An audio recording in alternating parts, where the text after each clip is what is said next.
वसंत की एक शांत संध्या थी। श्रावस्ती के बाहर फैले साल के वृक्षों के बीच हवा बहुत धीमे बह रही थी।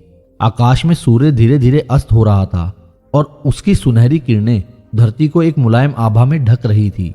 पक्षियों की चहचहाहट दिन में अंतिम गीत गा रही थी। वातावरण में एक गहरा ठहराव था, मानो प्रकृति स्वयं भी सोने की तैयारी कर रही हो। उसी समय विहार के प्रांगण में एक युवा भिक्षु बैठा था। उसका नाम अनिरुद्ध था। वह कई दिनों से एक समस्या से जूझ रहा था। उसका मन अशांत था। दिन में वह ध्यान करता, सेवा करता, गुरु के वचनों को सुनता, पर रात होते ही उसकी आंखों से नींद दूर तक भाग जाती थी। शरीर थका हुआ होता पर मन जागता रहता।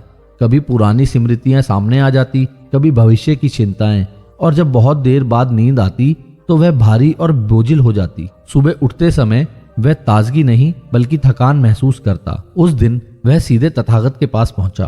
वे वृक्ष के नीचे शांत बैठे थे। उनका चेहरा स्थिर था, सांसें सहज थी। ऐसा लगता था मानो उनके भीतर और बाहर एक ही लय चल रही हो। अनिरुद्ध ने विनम्रता से कहा, भंते, मैं एक साधारण प्रश्न लेकर आया हूं। मैं सो नहीं पाता और जब सोता हूं तो गहरी नींद नहीं आती। क्या सोने का भी कोई सही तरीका होता है? तथागत ने उसकी ओर देखा। उनकी दृष्टि में करुणा थी पर साथ ही एक गहरी समझ भी। वे मुस्कुराकर बोले, अनिरुद्ध, जिस प्रकार जागने का एक सही तरीका है, उसी प्रकार सोने का भी एक सही मार्ग है। पर लोग सोना केवल शरीर का विश्राम समझते हैं। वे यह नहीं जानते कि नींद आत्मा के लिए भी एक द्वार है। अनिरुद्ध ध्यान से सुन रहा था। उसकी सांसें धीमी हो गई। तथागत ने कहा, तुम दिन भर क्या करते हो? मैं सेवा करता हूँ, ध्यान करता हूँ, भिक्षा लाता हूँ और आपके वचन सुनता हूँ।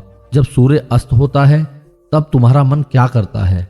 अनिरुद्ध कुछ क्षण चुप रहा, फिर बोला, वह सोचता रहता है, कभी बीते हुए दिन की बातें, कभी आने वाले कल की योजनाएं। तथागत ने कहा, यही कारण है, शरीर तो लेट जाता है पर मन खड़ा रहता है। तुम सोते नहीं, केवल बिस्तर पर पड़े रहते हो। संध्या का आकाश अब नीला हो चुका था। चंद्रमा की हल्की रेखा दिखाई देने लगी थी। तथागत ने कहा, सोने का पहला नियम है दिन को पूर्ण करना।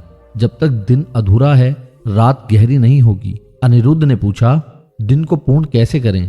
तथागत बोले, हर संध्या अपने आप से पूछो, क्या मैंने आज किसी के प्रति द्वेष रखा?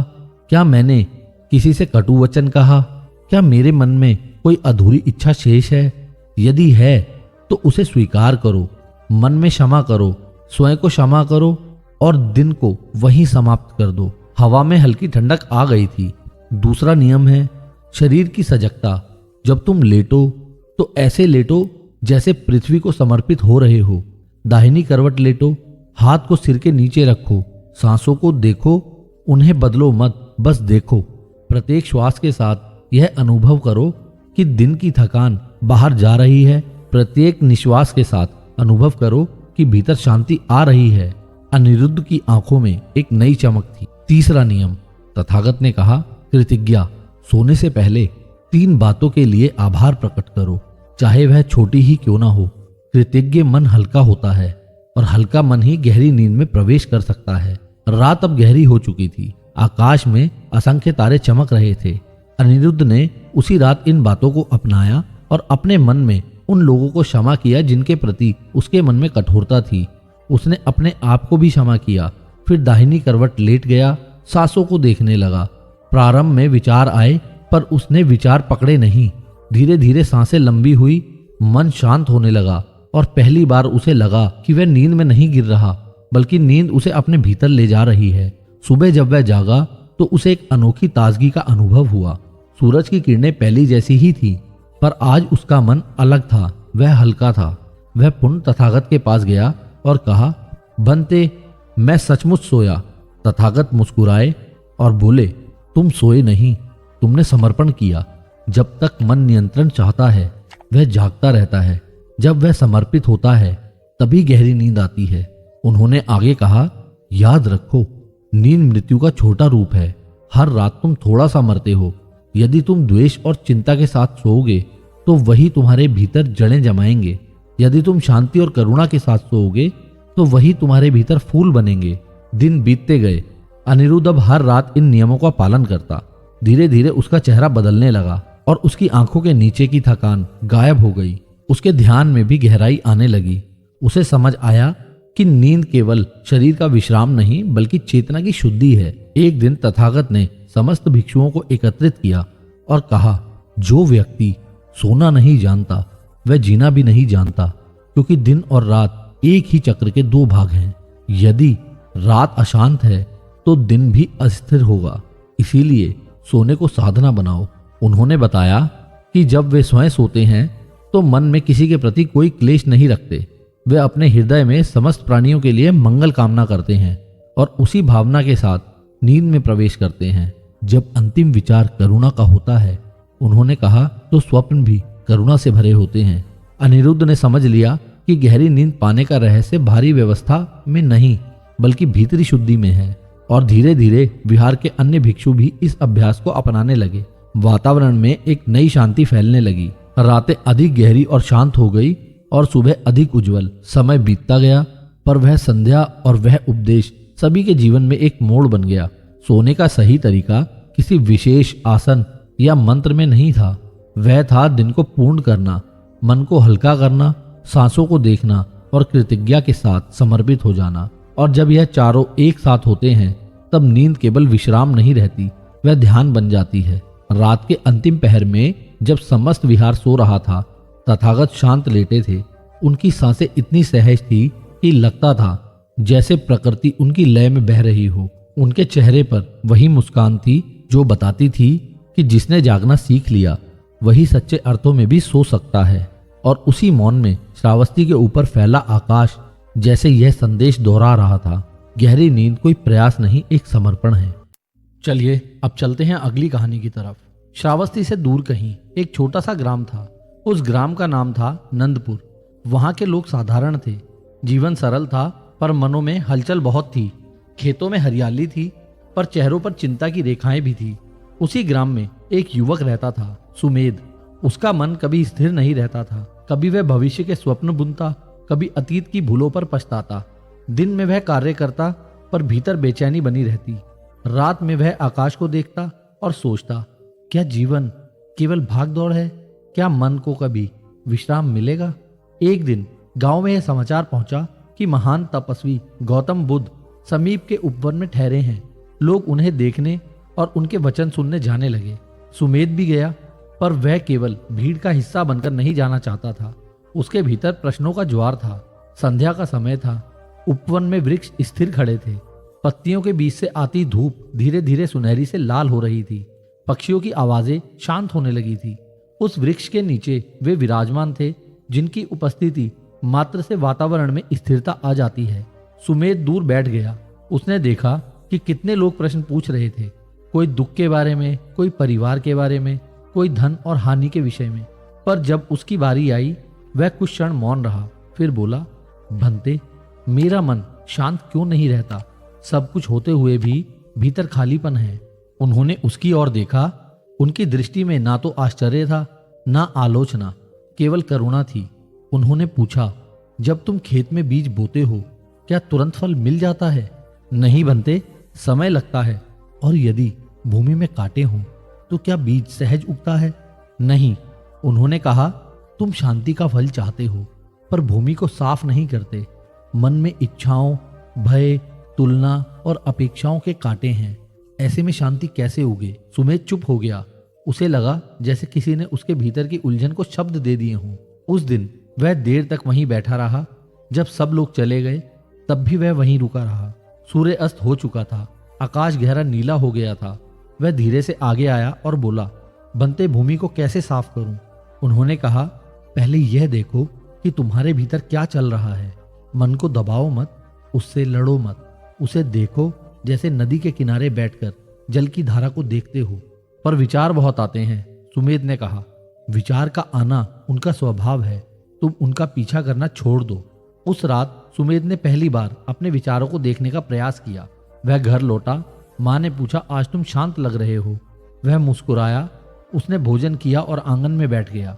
उसने आंखें बंद की। विचार आए, कल का काम, पड़ोसी से हुई बहस, भविष्य की चिंता। पर इस बार उसने उन्हें पकड़ा नहीं, केवल देखा। कुछ ही क्षणों में उसे अनुभव हुआ कि विचारों की गति थोड़ी धीमी हो रही है।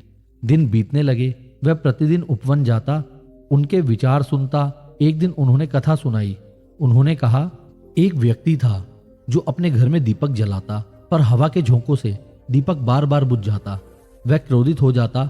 फिर उसने सोचा, हवा को रोकना कठिन है, पर यदि मैं दीपक को कांच से ढक दूं तो वह स्थिर रहेगा। सुमेध समझ रहा था कि यह कथा केवल दीपक की नहीं है। उन्होंने कहा, मन का दीपक भी ऐसा ही है। बाहरी परिस्थितियां हवा की तरह हैं। यदि तुम हर झोंके से लड़ोगे तो थक जाओगे, पर यदि भीतर सजगता का आवरण हो तो दीपक जलता रहेगा। सुमेध ने पूछा, सजगता कैसे लाएं? उन्होंने उत्तर दिया, हर कार्य में पूर्ण ध्यान रखो। जब चलो तो केवल चलो, जब खाओ तो केवल खाओ, जब सुनो तो केवल सुनो। मन को भटकने का अवसर मत दो। अगले दिन सुमेध ने अभ्यास प्रारंभ किया। खेत में हल चलाते समय वह मिट्टी की गंध को महसूस करता, बैलों की चाल को देखता, सूर्य की गर्मी को अनुभव करता। उसे आश्चर्य हुआ कि पहले वह इन सबको अनदेखा कर रहा था। धीरे धीरे उसका मन वर्तमान में ठहरने लगा। भविष्य की चिंता कम होने लगी। अतीत की भूलें अब उतनी भारी नहीं लगती थी। एक दिन गांव में विवाद हुआ। दो परिवार आपस में झगड़ पड़े। पहले सुमेध भी ऐसे अवसरों पर क्रोधित हो जाता था, पर इस बार वह शांत था। उसने दोनों पक्षों की बातें सुनी। उसने कोई निर्णय नहीं लिया, केवल दोनों को यह बताया कि क्रोध की आग में सबसे पहले अपना ही घर जलता है। उसकी वाणी में दृढ़ता थी, पर कटुता नहीं थी। लोगों ने देखा कि वह बदल रहा है। कुछ समय बाद वह पुनः उनके पास गया और बोला, बनते, अब मन पहले जैसा अशांत नहीं रहता, पर कभी कभी अचानक उदासी घेर लेती है। बुद्ध बोले, उदासी को भी देखो, उसे भगाने की कोशिश मत करो। जैसे बादल आते हैं और चले जाते हैं, वैसे ही भावनाएं भी आती जाती हैं। तुम आकाश बनो, बादल नहीं। यह वाक्य उसके हृदय में बस गया। उसने अनुभव किया कि वह हर भावना से अपनी पहचान जोड़ लेता था। यदि क्रोध आया तो वह सोचता, मैं क्रोधित हूं। यदि दुख आया तो मैं दुखी हूं। पर अब उसने देखना शुरू किया कि भावनाएं आती हैं, ठहरती हैं और चली जाती हैं। वह साक्षी बन सकता है। समय बीता, उसका चेहरा बदल गया। उसकी आंखों में गहराई आ गई। उसकी चाल में स्थिरता थी। गांव के लोग उससे सलाह लेने आने लगे। एक संध्या वह पुनः उपवन पहुंचा। उसने कहा, भंते, क्या मन की शांति स्थायी हो सकती है? गौतम बुद्ध बोले, जब तक जीवन है परिवर्तन रहेगा, पर जो परिवर्तन को स्वीकार कर लेता है उसकी शांति गहरी हो जाती है। वह बाहर की परिस्थितियों पर निर्भर नहीं रहती। बुद्ध आगे बोले, शांति कोई वस्तु नहीं जो कहीं से लानी हो, वह तुम्हारे भीतर ही है, पर इच्छाओं और भय की धूल से ढकी है। जब तुम सजगता से उस धूल को हटाते हो तो शांति स्वयं प्रकट होती है। सुमेध ने सिर झुका दिया। उस दिन पूर्णिमा थी। चंद्रमा की रोशनी वृक्षों के पत्तों पर पड़ रही थी। हवा में ठंडक थी। वह देर तक वहीं बैठा रहा।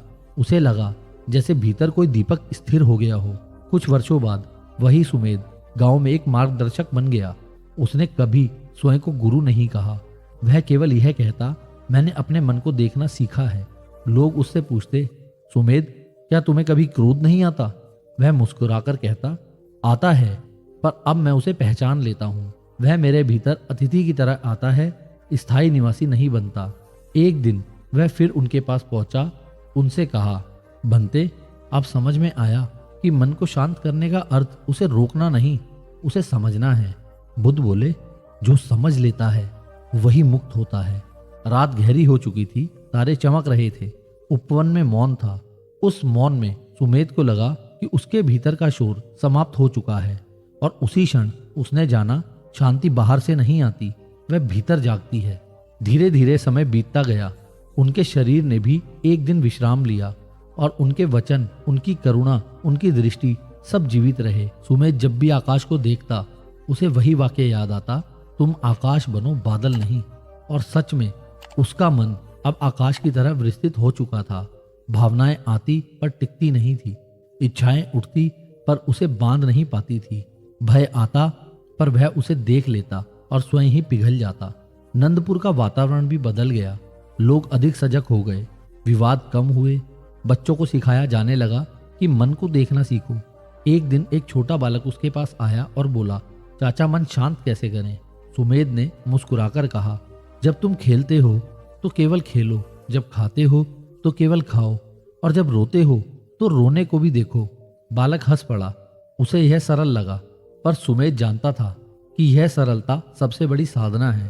संध्या ढल रही थी, गांव में दीपक जल रहे थे, आकाश में फिर वही चंद्रमा था, पर अब सुमेध के भीतर भी एक चंद्रमा था, शांत, शीतल, उज्जवल। और इस प्रकार मन की शांति का दीपक जल उठा, ना किसी चमत्कार से, ना किसी बाहरी साधन से, बल्कि सजगता, स्वीकार और करुणा से। तो दोस्तों, चलिए अब चलते हैं अगली कहानी की तरफ। मगध की सीमा से लगे एक निर्जन प्रदेश में एक विशाल वन था। उस वन के किनारे एक बस्ती बसी थी जिसका नाम था वेलुग्राम। वहां के लोग कठोर परिश्रम करते थे, पर उनके जीवन में भय अधिक था। भय भविष्य का, भय हानि का, भय अपमान का। उसी बस्ती में एक युवक रहता था, वत्सल। वत्सल का स्वभाव तीखा था। वह अन्याय सह नहीं पाता था। यदि कोई गलत बोलता तो वह तुरंत उत्तर देता। यदि कोई धोखा करता तो वह क्रोध में भर उठता। उसे लगता था कि संसार को बदलने के लिए कठोर होना आवश्यक है। वह शक्ति में विश्वास करता था, सहनशीलता में नहीं। एक दिन गांव में विवाद हुआ। पड़ोसी राज्य के सैनिक आए और कर बढ़ाने की घोषणा कर गए। लोग भयभीत हो गए। कुछ ने विरोध की बात की, कुछ ने चुप रहने की सलाह दी। वत्सल ने सभा में खड़े होकर कहा, यदि हम चुप रहे तो वे हमें कुचल देंगे। उसकी वाणी में ज्वाला थी। कई युवक उसके साथ हो गए। उन्होंने प्रतिरोध की योजना बनाई, पर उसी समय किसी वृद्ध ने कहा कि समीप के विहार में एक महान सन्यासी ठहरे हैं जिनकी वाणी से लोग मार्ग पाते हैं। कुछ ने सुझाव दिया कि पहले उनसे सलाह ली जाए। वत्सल हंस पड़ा। क्या एक सन्यासी तलवार रोक सकता है? उसने व्यंग्य किया, पर भीतर कहीं एक हल्की जिज्ञासा भी जागी। अंततः वह भी साथ चल पड़ा। वन के मध्य एक शांत स्थल था। वहां वृक्षों की लंबी पंक्तियां थीं। हवा में पत्तियों की सरसराहट थी। उस स्थल पर वे विराजमान थे जिन्हें लोग गौतम बुद्ध के नाम से जानते थे। वत्सल दूर खड़ा रहा। उसने देखा कि उनके आसपास कोई भय नहीं था। सैनिकों का आतंक वहां पहुंचते ही जैसे पिघल जाता था। लोग बैठते, सुनते और शांत होकर लौटते। सभा समाप्त होने के बाद वत्सल आगे आया। उसने बिना झुके कहा, यदि कोई हम पर अत्याचार करे तो क्या हमें चुप रहना चाहिए? उन्होंने उसकी ओर देखा। उनकी दृष्टि में चुनौती नहीं, समझ थी।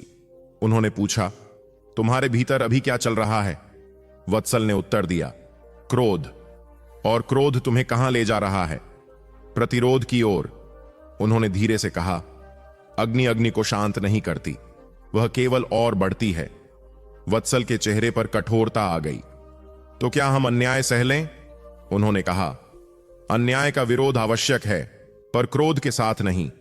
जब भीतर आग हो तो निर्णय धुंधले हो जाते हैं। वत्सल को यह बात स्वीकार नहीं हुई। वह लौट आया, पर उसके मन में वह वाक्य घूमता रहा, अग्नि अग्नि को शांत नहीं करती। रात में वह सो नहीं सका। उसे लगा कि उसके भीतर सचमुच एक ज्वाला है। वह सोचने लगा, क्या यह ज्वाला मुझे शक्ति देती है या मुझे जला रही है? अगले दिन सैनिक फिर आए। इस बार वे कठोर थे। उन्होंने एक किसान को अपमानित किया। वत्सल का रक्त उबल पड़ा। वह आगे बढ़ा, पर तभी उसे उस वन की शांति याद आई। उसने स्वयं को रोका। उसने गहरी सांस ली। पहली बार उसने अपने क्रोध को देखा। उसे लगा कि वह दो दिशाओं में खड़ा है, एक ओर त्वरित प्रतिक्रिया, दूसरी ओर सजगता। वह पुनः वन में गया। इस बार उसके कदम धीमे थे। उसने कहा, मैंने देखा कि क्रोध मुझे अंधा कर देता है, पर बिना क्रोध के शक्ति कैसे आएगी? उन्होंने उत्तर दिया, सच्ची शक्ति स्पष्टता से आती है। जो भीतर से स्थिर है वही बाहर दृढ़ हो सकता है। वत्सल ने पूछा, पर स्थिरता कैसे पाएं? उन्होंने कहा, पहले अपने भीतर की आग को पहचानो। उसे दबाओ मत, पर उसे ईंधन मत दो। उसे देखो। जब तुम उसे देखोगे तो वह स्वयं शांत होने लगेगी। उन्होंने एक कथा सुनाई। एक व्यक्ति ने अंगारे को हाथ में पकड़ा और सोचा कि इससे वह दूसरे को जला देगा, पर पहले उसका अपना हाथ जल गया। क्रोध ऐसा ही अंगारा है। वत्सल के भीतर कुछ टूटने लगा। उसे अपने कई निर्णय याद आए जो उसने आवेश में लिए थे और जिनसे नुकसान हुआ था। दिनों तक वह वन में आता रहा। वह चुप बैठता, सांसों को देखता, भीतर उठती तरंगों को पहचानता। उसे समझ में आने लगा कि क्रोध अचानक नहीं आता, वह धीरे धीरे बनता है, अपेक्षा से, असंतोष से, अहम से। एक दिन सैनिकों ने पुनः कठोरता दिखाई। इस बार वत्सल आगे बढ़ा, पर उसके चेहरे पर शांति थी। उसने सैनिकों से दृढ़ स्वर में कहा, हम अन्याय स्वीकार नहीं करेंगे, पर हम हिंसा भी नहीं करेंगे। हम एकत्र होकर राजा से संवाद करेंगे। उसकी वाणी में अब ज्वाला नहीं, स्थिरता थी। सैनिकों ने उपहास किया, पर वह विचलित नहीं हुआ। गांव के लोग उसके साथ खड़े हो गए। उन्होंने संगठित होकर अपनी बात रखी। आश्चर्यजनक रूप से बात सुनी गई। कर में कुछ रियायत मिली, हिंसा टल गई। वत्सल को उस दिन समझ में आया कि भीतर की स्पष्टता बाहरी संघर्ष को भी बदल सकती है। वह फिर वन गया। उसने कहा, मैंने अनुभव किया कि बिना क्रोध के भी दृढ़ रहा जा सकता है। उन्होंने मुस्कुराकर कहा, जब भीतर करुणा जागती है तब शक्ति और मधुर हो जाती है। वत्सल ने पूछा, करुणा और शक्ति साथ कैसे रह सकते हैं? उन्होंने कहा, करुणा कमजोरी नहीं है, वह समझ है। जब तुम दूसरे को शत्रु नहीं, एक भ्रमित मनुष्य के रूप में देखते हो, तब तुम्हारा विरोध भी शांत हो जाता है। वत्सल के लिए यह नया दृष्टिकोण था। उसने सैनिकों के प्रति भी सोचना शुरू किया। वे भी आदेशों के बंधन में थे। समय बीता, वेलुग्राम बदलने लगा। लोग अधिक संगठित हुए, पर हिंसक नहीं। उन्होंने संवाद सीखा। उन्होंने अपने बच्चों को सिखाया कि साहस का अर्थ क्रोध नहीं, स्पष्टता है। वत्सल के भीतर भी परिवर्तन गहरा होता गया। एक दिन उसने महसूस किया कि जो आग उसे पहले जलाती थी, वही अब प्रकाश बन गई है। वह समझ गया कि अग्नि को बुझाना नहीं, उसे दिशा देना है। वर्षों बाद जब वह स्वयं वृद्ध हुआ, तो उसने युवाओं को वही बात कही, अंतर की ज्वाला को पहचानो, उसे अंधकार मत बनने दो, उसे दीपक बनाओ। वन अब भी वहीं था, वृक्ष अब भी खड़े थे, हवा अब भी सरसराती थी, पर वेलुग्राम का वातावरण बदल चुका था। एक दिन वह अकेला वन में गया। उसने उसी स्थान पर बैठकर आंखें बंद की जहां कभी वह चुनौती लेकर आया था। अब उसके भीतर कोई चुनौती नहीं थी, केवल कृतज्ञता थी। उसे लगा कि जीवन ने उसे दो विकल्प दिए थे, जलना या उजाला देना। उसने दूसरा चुना, और उसी मौन में उसे अनुभव हुआ कि करुणा केवल भावना नहीं, एक शक्ति है जो भीतर की आग को प्रकाश में बदल देती है। रात घिर आई, आकाश तारों से भर गया। वत्सल धीरे धीरे उठा। उसके कदम हल्के थे, उसके भीतर कोई बोझ नहीं था। उसने पीछे मुड़कर वन को देखा और मन ही मन कहा, जिस दिन मैंने क्रोध को देखा, उसी दिन मेरा नया जन्म हुआ। यह कथा यहीं विराम लेती है, पर उसकी गूंज उन सभी के भीतर सुनाई देती है जो अपनी अग्नि को प्रकाश में बदलना चाहते हैं। चलिए अब चलते हैं अगली कहानी की तरफ। कौशल राज्य के एक नगर के बाहरी भाग में कुम्हारों की बस्ती थी। वहां मिट्टी से जीवन बनता था। सुबह होते ही चाक घूमने लगता, हाथ गीली मिट्टी को आकार देते और दिन ढलते ढलते साधारण मिट्टी सुंदर घड़ों में बदल जाती। उसी बस्ती में एक कुम्हार रहता था, धीरपाल। वह अपने काम में निपुण था, पर स्वभाव से अधीर। धीरपाल का एक ही सपना था, उसका बनाया घड़ा पूरे राज्य में सबसे सुंदर कहलाए। वह दिन रात परिश्रम करता, नई आकृतियां बनाता, किनारों पर नक्काशी करता, रंगों से सजाता। लोग उसकी कला की प्रशंसा करते, पर उसे संतोष नहीं मिलता। वह हमेशा तुलना करता, उसका घड़ा मुझसे अधिक क्यों बिका? मेरे घड़े में कमी कहां रह गई? उसका छोटा पुत्र आर्यमित्र अक्सर उसे चाक के पास बैठा देखता। वह पूछता, पिता, आप इतने चिंतित क्यों रहते हैं? लोग तो आपके काम की तारीफ करते हैं। धीरपाल मुस्कुरा देता, पर भीतर जलन बनी रहती। एक दिन नगर में घोषणा हुई कि राजमहल के लिए विशेष घड़े बनाए जाएंगे। जो कारीगर सबसे सुंदर और मजबूत घड़ा बनाएगा, उसे राजकुमार की उपाधि मिलेगी। यह सुनकर धीरपाल का मन उत्साह और चिंता से भर गया। उसे लगा, यही अवसर है। उसने सर्वोत्तम मिट्टी चुनी। कई दिनों तक उसे गूंधा, चाक पर घंटों बैठा रहा। घड़ा बनाते समय उसने सांस तक रोके रखी। आकार पूर्ण हुआ तो उसने उसे धूप में सुखाया, फिर भट्टी में पकाया। रंग भी अनोखा लगाया, पर जब घड़ा तैयार हुआ, उसके किनारे पर एक सूक्ष्म दरार दिखी। इतनी हल्की कि दूर से दिखाई न दे, पर पास से स्पष्ट। धीरपाल का हृदय बैठ गया। उसने घड़ा उठाकर जमीन पर पटक देना चाहा, सब व्यर्थ, उसने सोचा। आर्यमित्र पास खड़ा था। उसने कहा, पिता, यह दरार इतनी भी बड़ी नहीं है। धीरपाल ने कठोर स्वर में कहा, पूर्णता में छोटी कमी भी दोष है। वह उदास बैठ गया। उसी समय बस्ती में एक शांत साधु आए। लोग उन्हें सम्मान से देख रहे थे। वे थे गौतम बुद्ध, जो अपने भ्रमण के दौरान वहां ठहरे थे। धीरपाल ने उन्हें देखा पर ध्यान नहीं दिया। वह अपनी निराशा में डूबा था। आर्यमित्र ने साधु को प्रणाम किया और उन्हें अपने घर बुलाया। जब वे भीतर आए, उन्होंने चाक, मिट्टी और वह घड़ा देखा। उनकी दृष्टि उस सूक्ष्म दरार पर ठहर गई। उन्होंने कुछ नहीं कहा। धीरपाल ने विनम्र होकर पूछा, आप क्या देख रहे हैं? उन्होंने कहा, मैं उस घड़े को देख रहा हूं जिसमें जीवन की कहानी छिपी है। धीरपाल चकित हुआ।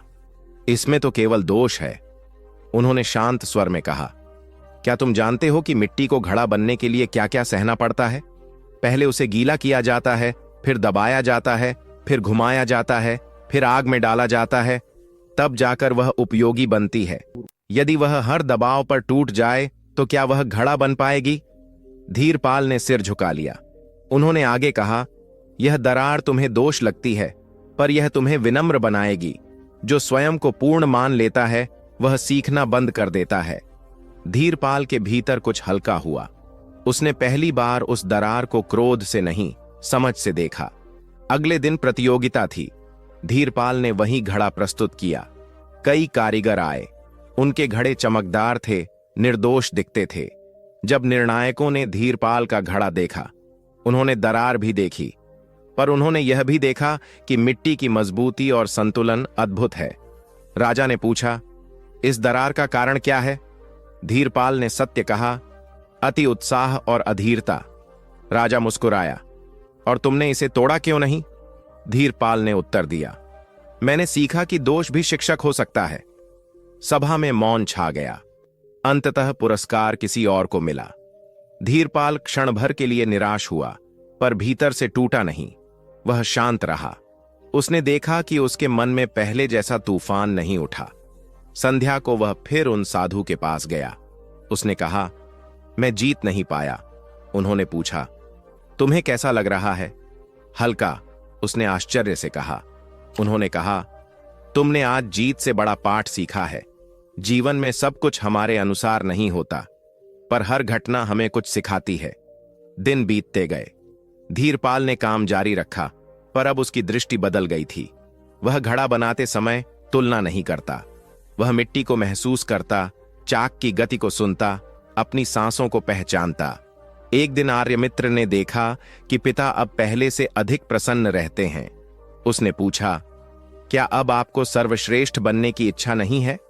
धीरपाल ने मुस्कुराकर कहा, अब मैं श्रेष्ठ बनने के बजाय बेहतर बनने का प्रयास करता हूं, और यह प्रयास केवल दूसरों से आगे निकलने के लिए नहीं, स्वयं को समझने के लिए है। धीरे धीरे उसकी कला में गहराई आने लगी। उसके घड़े अब केवल सुंदर नहीं, स्थिर भी थे। लोग कहते, इनमें कुछ विशेष है। वह विशेषता बाहरी सजावट नहीं, भीतर की शांति थी। वर्षों बाद जब आर्यमित्र ने चाक संभाला, उसने वही शिक्षा याद रखी। मिट्टी को आकार देने से पहले स्वयं को आकार देना आवश्यक है। एक बार भारी वर्षा आई। कई घड़े टूट गए। बस्ती में नुकसान हुआ। लोग रोने लगे। धीरपाल ने अपने शिष्यों से कहा, घड़ा टूट सकता है, पर हाथ का कौशल नहीं। यदि मन स्थिर है तो फिर से बना लेंगे। उसकी वाणी में अनुभव था। कुछ समय बाद वही साधु पुनः वहां आए। धीरपाल ने उन्हें प्रणाम किया और कहा, आपने मुझे दरार का अर्थ समझाया। आज मैं समझता हूं कि जीवन भी एक घड़ा है। हम उसे पूर्ण बनाना चाहते हैं, पर छोटी दरारें हमें नम्र बनाए रखती हैं। उन्होंने कहा, जो अपनी कमियों को स्वीकार करता है, वही सच में मजबूत बनता है। संध्या ढल रही थी। चाक धीरे धीरे रुक गया। धूप की अंतिम किरणें मिट्टी पर चमक रही थीं। धीरपाल ने एक नया घड़ा उठाया। उसने देखा कि उसमें भी एक हल्की असमानता है। इस बार वह मुस्कुराया। उसने मन ही मन कहा, यही मुझे याद दिलाएगी कि मैं अभी सीख रहा हूं। और यही इस कथा का सार है। पूर्णता की दौड़ हमें थका देती है, पर स्वीकार की राह हमें शांत कर देती है। जीवन की छोटी दरारें हमें तोड़ने नहीं, गढ़ने आती हैं। जो उन्हें समझ लेता है वही भीतर से मजबूत बनता है। रात गहराने लगी। बस्ती में दीप जल उठे। चाक शांत था, पर उसके भीतर जीवन का चक्र चलता रहा। यह संदेश हर उस व्यक्ति के लिए है जो स्वयं को दोषों से भरपूर समझता है। याद रखो, मिट्टी की तरह हम भी दबाव और आग से गुजरते हैं और वही हमें आकार देती है। चलिए अब चलते हैं अगली कहानी की ओर। अंग देश की सीमा पर एक विस्तृत मरुभूमि थी। दूर दूर तक फैली रेत, तपता हुआ सूर्य और बीच बीच में खजूर के वृक्षों के छोटे समूह। उस मरुभूमि के किनारे एक छोटा सा व्यापारिक नगर था, सुगंधपुर। वहां से कारवां दूर दूर देशों तक जाते थे। ऊंटों की घंटियां, व्यापारियों की आवाजें और यात्राओं की कहानियां, यही उस नगर की पहचान थी। उसी नगर में एक युवक रहता था, नीलय। उसके पिता व्यापारी थे और वे चाहते थे कि नीलय भी व्यापार सीखे, पर नीलय का मन भटकता रहता। उसे लगता था कि जीवन केवल खरीद बिक्री का नाम नहीं। वह क्षितिज को देखता और सोचता, उस रेखा के पार क्या है? क्या जीवन केवल लाभ हानि का हिसाब है? उसके पिता कहते, व्यापार में ध्यान लगाओ, यही स्थिरता देगा। पर नीलय के भीतर प्रश्नों का तूफान था। एक दिन नगर में चर्चा हुई कि एक महान सन्यासी निकट के ओएसिस में ठहरे हैं। वे यात्रियों को मार्ग दिखाते हैं, केवल बाहरी नहीं, भीतरी भी। कुछ लोग उन्हें सुनने गए। नीलय भी चला गया। ओएसिस में जल शांत था। खजूर के वृक्षों की छाया में वे बैठे थे, जिन्हें लोग श्रद्धा से गौतम बुद्ध कहते थे। उनके चारों ओर यात्री बैठे थे। कोई दूर देश से आया था, कोई पास के गांव से। नीलय ने पहली बार उन्हें देखा। उनके चेहरे पर ऐसी शांति थी जैसी उसने कभी नहीं देखी थी। वह दूर बैठ गया। सभा में एक व्यापारी ने पूछा, लाभ कमाने की इच्छा क्या गलत है? उन्होंने उत्तर दिया, इच्छा गलत नहीं, पर यदि वह तुम्हें बांध ले तो वह बंधन बन जाती है। नीलय को लगा जैसे यह उत्तर उसी के लिए था। सभा समाप्त होने के बाद वह आगे आया। उसने कहा, मुझे लगता है कि मैं इस नगर से दूर जाना चाहता हूं, पर मैं समझ नहीं पा रहा कि यह भागना है या खोज। उन्होंने उससे पूछा, तुम्हें यहां क्या रोकता है? परिवार की अपेक्षा, नीलय ने कहा। और तुम्हें क्या बुलाता है? अज्ञात की पुकार। उन्होंने कुछ क्षण मौन रहकर कहा, कभी कभी यात्रा बाहर की नहीं, भीतर की होती है। यदि तुम बिना समझे चले जाओगे तो जहां भी जाओगे वही असंतोष साथ रहेगा। नीलय ने पूछा, तो मुझे क्या करना चाहिए? उन्होंने कहा, पहले यह देखो कि तुम्हारे भीतर बेचैनी क्यों है। क्या तुम वर्तमान को स्वीकार नहीं कर पा रहे, या तुम्हें सच में नया मार्ग चाहिए? नीलय ने उस रात लंबा चिंतन किया। उसे लगा कि वह व्यापार से नहीं, तुलना से थक गया है। नगर के युवा लाभ की चर्चा करते, संपत्ति की शेखी बघाड़ते। उसे लगता कि यदि वह भी वैसा न बने तो पीछे रह जाएगा। कुछ दिनों बाद उसने पिता से कहा, मैं एक कारवां के साथ मरुभूमि पार करना चाहता हूं। पिता चौंके, पर बोले, यदि जाना है तो सीख कर लौटना। कारवां चला। रेत पर ऊंटों के पद चिन्ह बनते गए। दिन में धूप तीखी थी, रात में ठंड गहरी। नीलय ने पहली बार कठोरता का अनुभव किया। यात्रा आसान नहीं थी। कई बार उसे लगा कि वह लौट जाए। एक रात आंधी आई, रेत का तूफान उठा, पद चिन्ह मिट गए, दिशा धुंधली हो गई। कारवां के नेता ने कहा, अब हमें तारों से दिशा पहचाननी होगी। नीलय ने आकाश की ओर देखा। तारे स्थिर थे, पर धरती पर सब बदल गया था। उस क्षण उसे वह वाक्य याद आया, जहां भी जाओगे असंतोष साथ रहेगा। तूफान थमने के बाद उसने देखा कि रेत पर बने पद चिन्ह पूरी तरह मिट चुके हैं। उसने सोचा, हम अपने निशानों को स्थायी मानते हैं, पर एक हवा उन्हें मिटा देती है। यात्रा के अंत में वे एक बड़े नगर पहुंचे। वहां व्यापार खूब था, धन, वैभव और प्रतिस्पर्धा। नीलय ने कुछ समय वहां काम किया। उसने लाभ भी कमाया, पर भीतर की बेचैनी समाप्त नहीं हुई। एक दिन वह अकेला बैठा था। उसे लगा कि उसने बाहर बहुत देखा, पर भीतर नहीं। वह लौट पड़ा। जब वह ओएसिस पहुंचा, वे फिर वहीं थे। उसने प्रणाम किया और कहा, मैं गया, देखा, कमाया, पर शांति नहीं मिली। उन्होंने पूछा, तुमने यात्रा में क्या देखा? नीलय ने कहा, रेत पर बने पद चिन्ह जो आंधी में मिट गए। उन्होंने मुस्कुराकर कहा, यही जीवन है। हम अपने कार्यों उपलब्धियों, पहचान को स्थायी मानते हैं, पर समय की हवा उन्हें बदल देती है। यदि तुम्हारी पहचान केवल उन पद चिन्हों पर टिकी है तो हर आंधी तुम्हें हिला देगी। नीलय की आंखें नम हो गईं। उसने पूछा, तो स्थिरता कहां है? उन्होंने कहा, तारों की तरह बनो। रेत बदलती है पर तारे दिशा देते हैं। भीतर का सत्य तुम्हारा तारा है, उसे पहचानो। नीलय ने पूछा, भीतर का सत्य कैसे पहचानूं? उन्होंने उत्तर दिया, अपने मन को शांत करो। जब तुलना बंद होगी तब तुम्हें अपनी वास्तविक इच्छा दिखेगी। नीलय ने कुछ समय वहीं रहकर ध्यान किया। उसने देखा कि उसकी असली चाह संपत्ति नहीं, अर्थपूर्ण जीवन है। वह व्यापार कर सकता है, पर केवल लाभ के लिए नहीं, लोगों के हित के लिए भी। वह सुगंधपुर लौटा। इस बार उसकी दृष्टि बदली हुई थी। उसने पिता के साथ काम शुरू किया, पर नए विचारों के साथ। उसने व्यापार में ईमानदारी को महत्व दिया, कम लाभ पर भी संतोष किया यदि वह न्यायपूर्ण हो। धीरे धीरे लोगों का विश्वास उस पर बढ़ने लगा।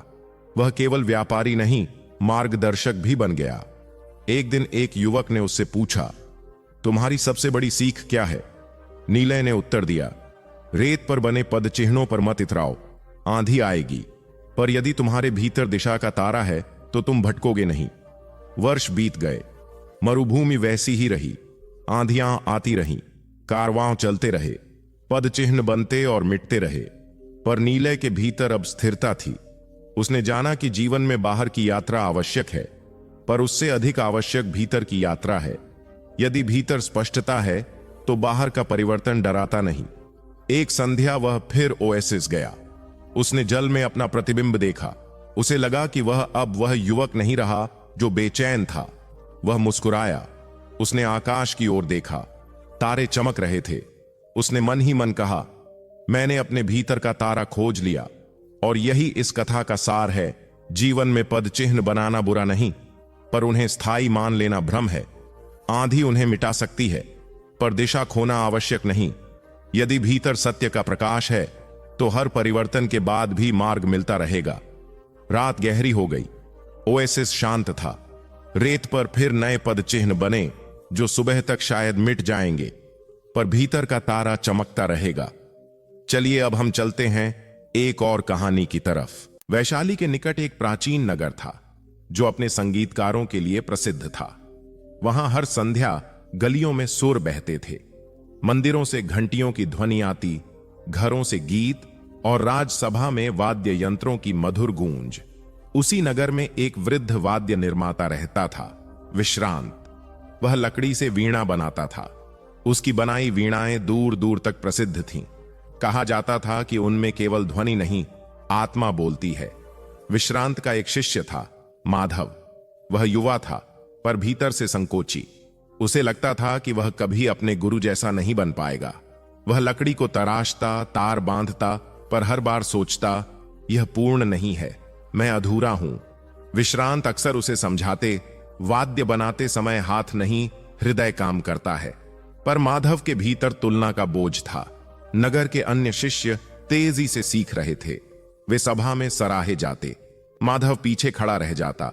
एक दिन राजसभा में प्रतियोगिता की घोषणा हुई। सर्वश्रेष्ठ वीणा बनाने वाले को राज पुरस्कार मिलेगा। विश्रांत वृद्ध हो चुके थे। उन्होंने कहा, इस बार तुम बनाओगे? माधव घबरा गया। मैं? यदि असफल हुआ तो? विश्रांत ने शांत स्वर में कहा, असफलता का भय ही सबसे बड़ी असफलता है। माधव ने काम शुरू किया। उसने एक विशेष वृक्ष की लकड़ी चुनी। कई दिनों तक उसे सुखाया, आकार दिया। पर जब वीणा तैयार हुई, उसने देखा कि उसका एक भाग थोड़ा असमान है, बहुत सूक्ष्म, पर उसे स्पष्ट दिख रहा था। उसका मन डगमगाया। मैं इसे प्रस्तुत नहीं कर सकता, उसने सोचा। उसी समय नगर में एक प्रवचन का समाचार फैला। एक महान सन्यासी पधारे थे। लोग उन्हें गौतम बुद्ध के नाम से जानते थे। विश्रांत ने कहा, चलो उन्हें सुनते हैं। सभा में वे कह रहे थे, जो स्वयं को अधूरा मानता है वह पहले से ही पूर्णता की राह पर है, क्योंकि उसे पता है कि अभी सीखना बाकी है। माधव को लगा जैसे ये शब्द उसी के लिए थे। सभा के बाद वह आगे आया। उसने कहा, यदि मैं स्वयं को अपूर्ण मानता हूं तो क्या मैं कभी संपूर्ण हो पाऊंगा? उन्होंने उत्तर दिया, पूर्णता कोई अंतिम अवस्था नहीं, एक सतत प्रक्रिया है। जैसे वीणा के तार हर दिन साधे जाते हैं, वैसे ही मन भी साधना चाहता है। माधव ने साहस कर पूछा, यदि मेरे बनाए वाद्य में दोष हो तो? उन्होंने कहा, दोष से भागना उसे बड़ा बना देता है, उसे स्वीकार कर सुधारना ही विकास है। उनकी आंखों में करुणा थी। माधव के भीतर का भय थोड़ा हल्का हुआ। प्रतियोगिता का दिन आया। राजसभा सजी थी। अनेक वाद्य प्रस्तुत किए गए। माधव कांपते हाथों से अपनी वीणा लेकर पहुंचा। उसने उसे मंच पर रखा। जब राजगायक ने उसे बजाया तो सभा में एक अनोखी ध्वनि गूंजी। उसमें कोमलता थी, गहराई थी, पर एक स्थान पर स्वर हल्का सा कांपा। माधव का हृदय बैठ गया। सभा में कुछ लोग फुसफुसाए, पर राजगायक ने बजाना जारी रखा। अंत में उसने कहा, इस वीणा में एक मानवीय स्पर्श है। जहां स्वर कांपता है वहां हृदय बोलता है। निर्णय घोषित हुआ। माधव को प्रथम स्थान नहीं मिला, पर विशेष प्रशंसा मिली। लोग उसके पास आए। उन्होंने कहा, तुम्हारी वीणा अलग थी। माधव ने पहली बार अपनी रचना को दोष की दृष्टि से नहीं, संभावना की दृष्टि से देखा। रात को वह अकेला बैठा। उसने अपनी वीणा उठाई और स्वयं बजाई। जहां स्वर कांपता था उसने उसे ध्यान से सुना। उसे लगा जैसे वह कांपना उसके अपने भय का था। अगले दिन वह पुनः उस सन्यासी के पास गया। उसने कहा, मैंने जाना कि मेरा भय ही मेरे स्वर में था। उन्होंने कहा, जब तुम अपने भय को पहचान लेते हो तो वह शक्ति बन सकता है। माधव ने पूछा, कैसे? उन्होंने उत्तर दिया, भय तुम्हें सजग बनाता है। यदि तुम उससे भागोगे तो वह पीछा करेगा। यदि तुम उसे देखोगे तो वह मार्ग दिखाएगा। समय बीतता गया। माधव ने अभ्यास जारी रखा। उसने हर दिन अपने वाद्य को सुधारा। जहां स्वर कांपता था वहां उसने अधिक ध्यान दिया। धीरे धीरे वह कांपना मधुर कंपन में बदल गया। वर्षों बाद विश्रांत नहीं रहे। कार्यशाला माधव ने संभाली। लोग उसकी वीणाएं लेने दूर दूर से आने लगे। एक दिन एक बालक उसके पास आया। उसने कहा, मैं भी वाद्य बनाना चाहता हूं, पर मुझे डर लगता है कि मैं अच्छा नहीं बना पाऊंगा। माधव मुस्कुराया। उसने कहा, डर को साथ लेकर बनाओ, उसे छिपाओ मत। बालक ने पूछा, यदि लोग हंसे तो? माधव ने उत्तर दिया, जो स्वयं प्रयास नहीं करते वही दूसरों पर हंसते हैं। तुम्हारा काम है अपने स्वर को पहचानना। संध्या को माधव अकेला बैठा था। उसने आकाश की ओर देखा। उसे वह दिन याद आया जब वह स्वयं को अधूरा समझता था। आज भी वह स्वयं को पूर्ण नहीं मानता था, पर उसे यह कमी बोझ नहीं लगती थी। वह जानता था कि यही अधूरापन उसे आगे बढ़ाता है। एक दिन वही सन्यासी पुनः नगर आए। माधव ने उन्हें प्रणाम किया और कहा, आपके शब्दों ने मेरे जीवन की दिशा बदल दी। उन्होंने पूछा, तुमने क्या पाया? माधव ने उत्तर दिया, मैंने जाना कि अधूरापन शत्रु नहीं, शिक्षक है। उन्होंने कहा, जब मन स्वीकार कर लेता है तब संगीत स्वतः बहता है। रात गहरी हुई। माधव ने अपनी वीणा उठाई। उसने एक राग छेड़ा। इस बार स्वर स्थिर थे, पर उनमें हल्का सा कंपन अभी भी था, मानवीय, सजीव। उसे लगा कि जीवन भी ऐसा ही है, पूर्ण शांति नहीं बल्कि जीवंत लय, जहां कभी कभी स्वर डगमगाते हैं पर उसी में सौंदर्य है। पूर्व दिशा में सूरज अब भी पूरी तरह उगा नहीं था। आकाश हल्की सुनहरी आभा से रंगना शुरू ही हुआ था और खेतों के ऊपर तैरती धुंध धीरे धीरे हट रही थी। दूर तक फैली हुई हरियाली पर ओस की बूंदें चमक रही थीं। ऐसा लगता था मानो रात ने अपने छोटे छोटे मोती धरती पर बिखेर दिए हों। उसी हरियाली के बीच एक छोटा सा ग्राम बसा था, जिसका नाम था कुशलवन। यह गांव बहुत बड़ा नहीं था, पर जीवन से भरा हुआ था। सुबह होते ही मिट्टी के घरों से धुएं की पतली लकीरें उठने लगतीं। कहीं चूल्हे जलते, कहीं बैलों की घंटियां बजतीं और कहीं बच्चे उनींदी आंखों से आंगन में दौड़ते दिखाई देते। लेकिन इस साधारण से गांव में रहने वाला एक युवक ऐसा था जिसे यह सब कुछ सामान्य लगते हुए भी भीतर से अधूरा लगता था। उसका नाम था माधव। माधव का घर गांव के किनारे पर था, जहां से जंगल की रेखा साफ दिखाई देती थी। उसके पिता किसान थे और मां घर संभालती थीं। जीवन में कोई बड़ी कमी नहीं थी। खेत थे, अनाज था, परिवार का स्नेह था। फिर भी माधव के भीतर एक अजीब सी खाली जगह थी जिसे वह समझ नहीं पाता था। सुबह जब वह खेत की ओर जाता तो अक्सर उसकी नजर दूर फैले हुए आकाश पर टिक जाती। उसे लगता जैसे वह आकाश उससे कुछ कहना चाहता है, लेकिन वह उस भाषा को समझ नहीं पाता। एक दिन ऐसा हुआ कि खेत में काम करते हुए उसका मन अचानक भारी हो गया। उसने हल एक ओर रख दिया और पेड़ की छाया में बैठ गया।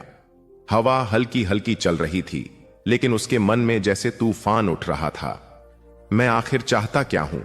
उसने अपने आप से पूछा। इस प्रश्न का उत्तर उसके पास नहीं था।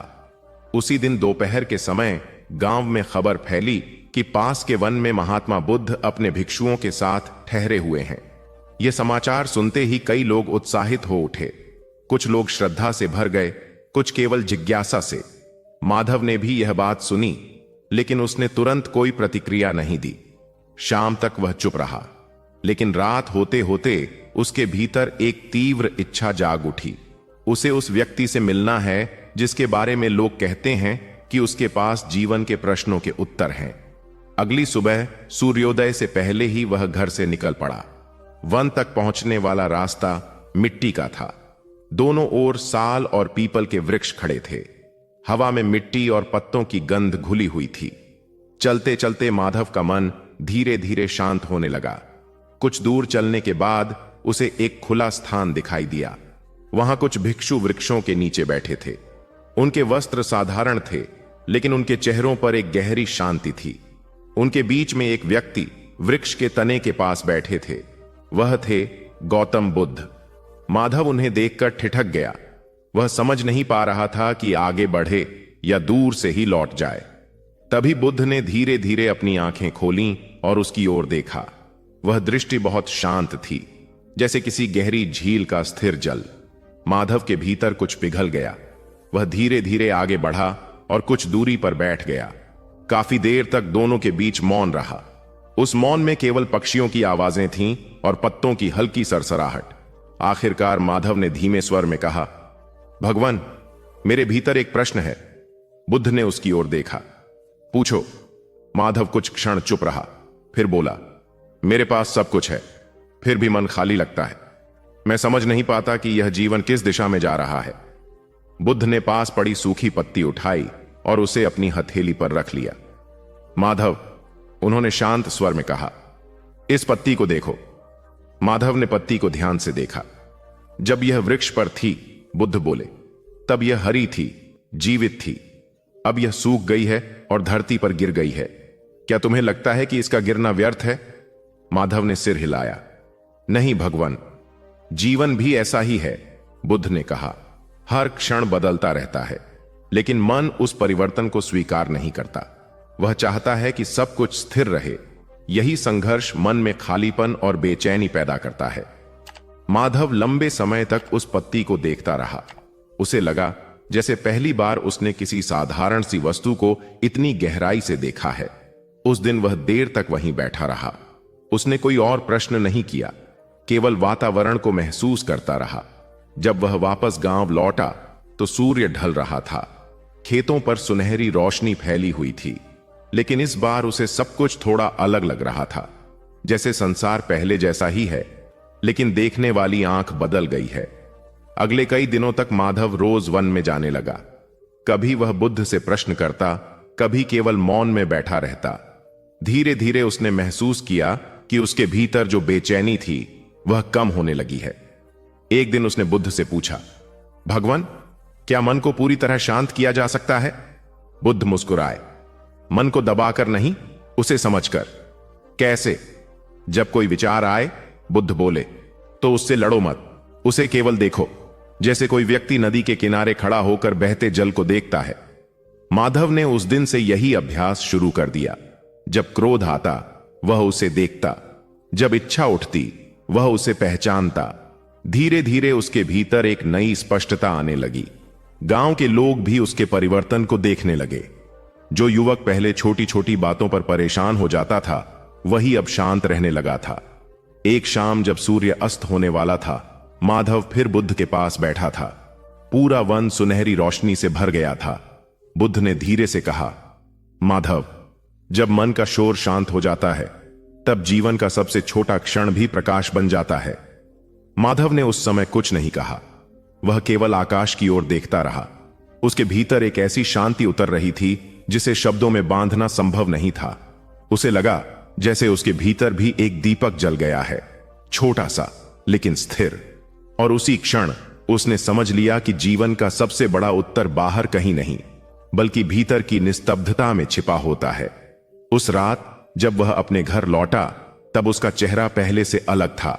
अब उसमें खोज की बेचैनी नहीं थी, अब उसमें मौन का प्रकाश था।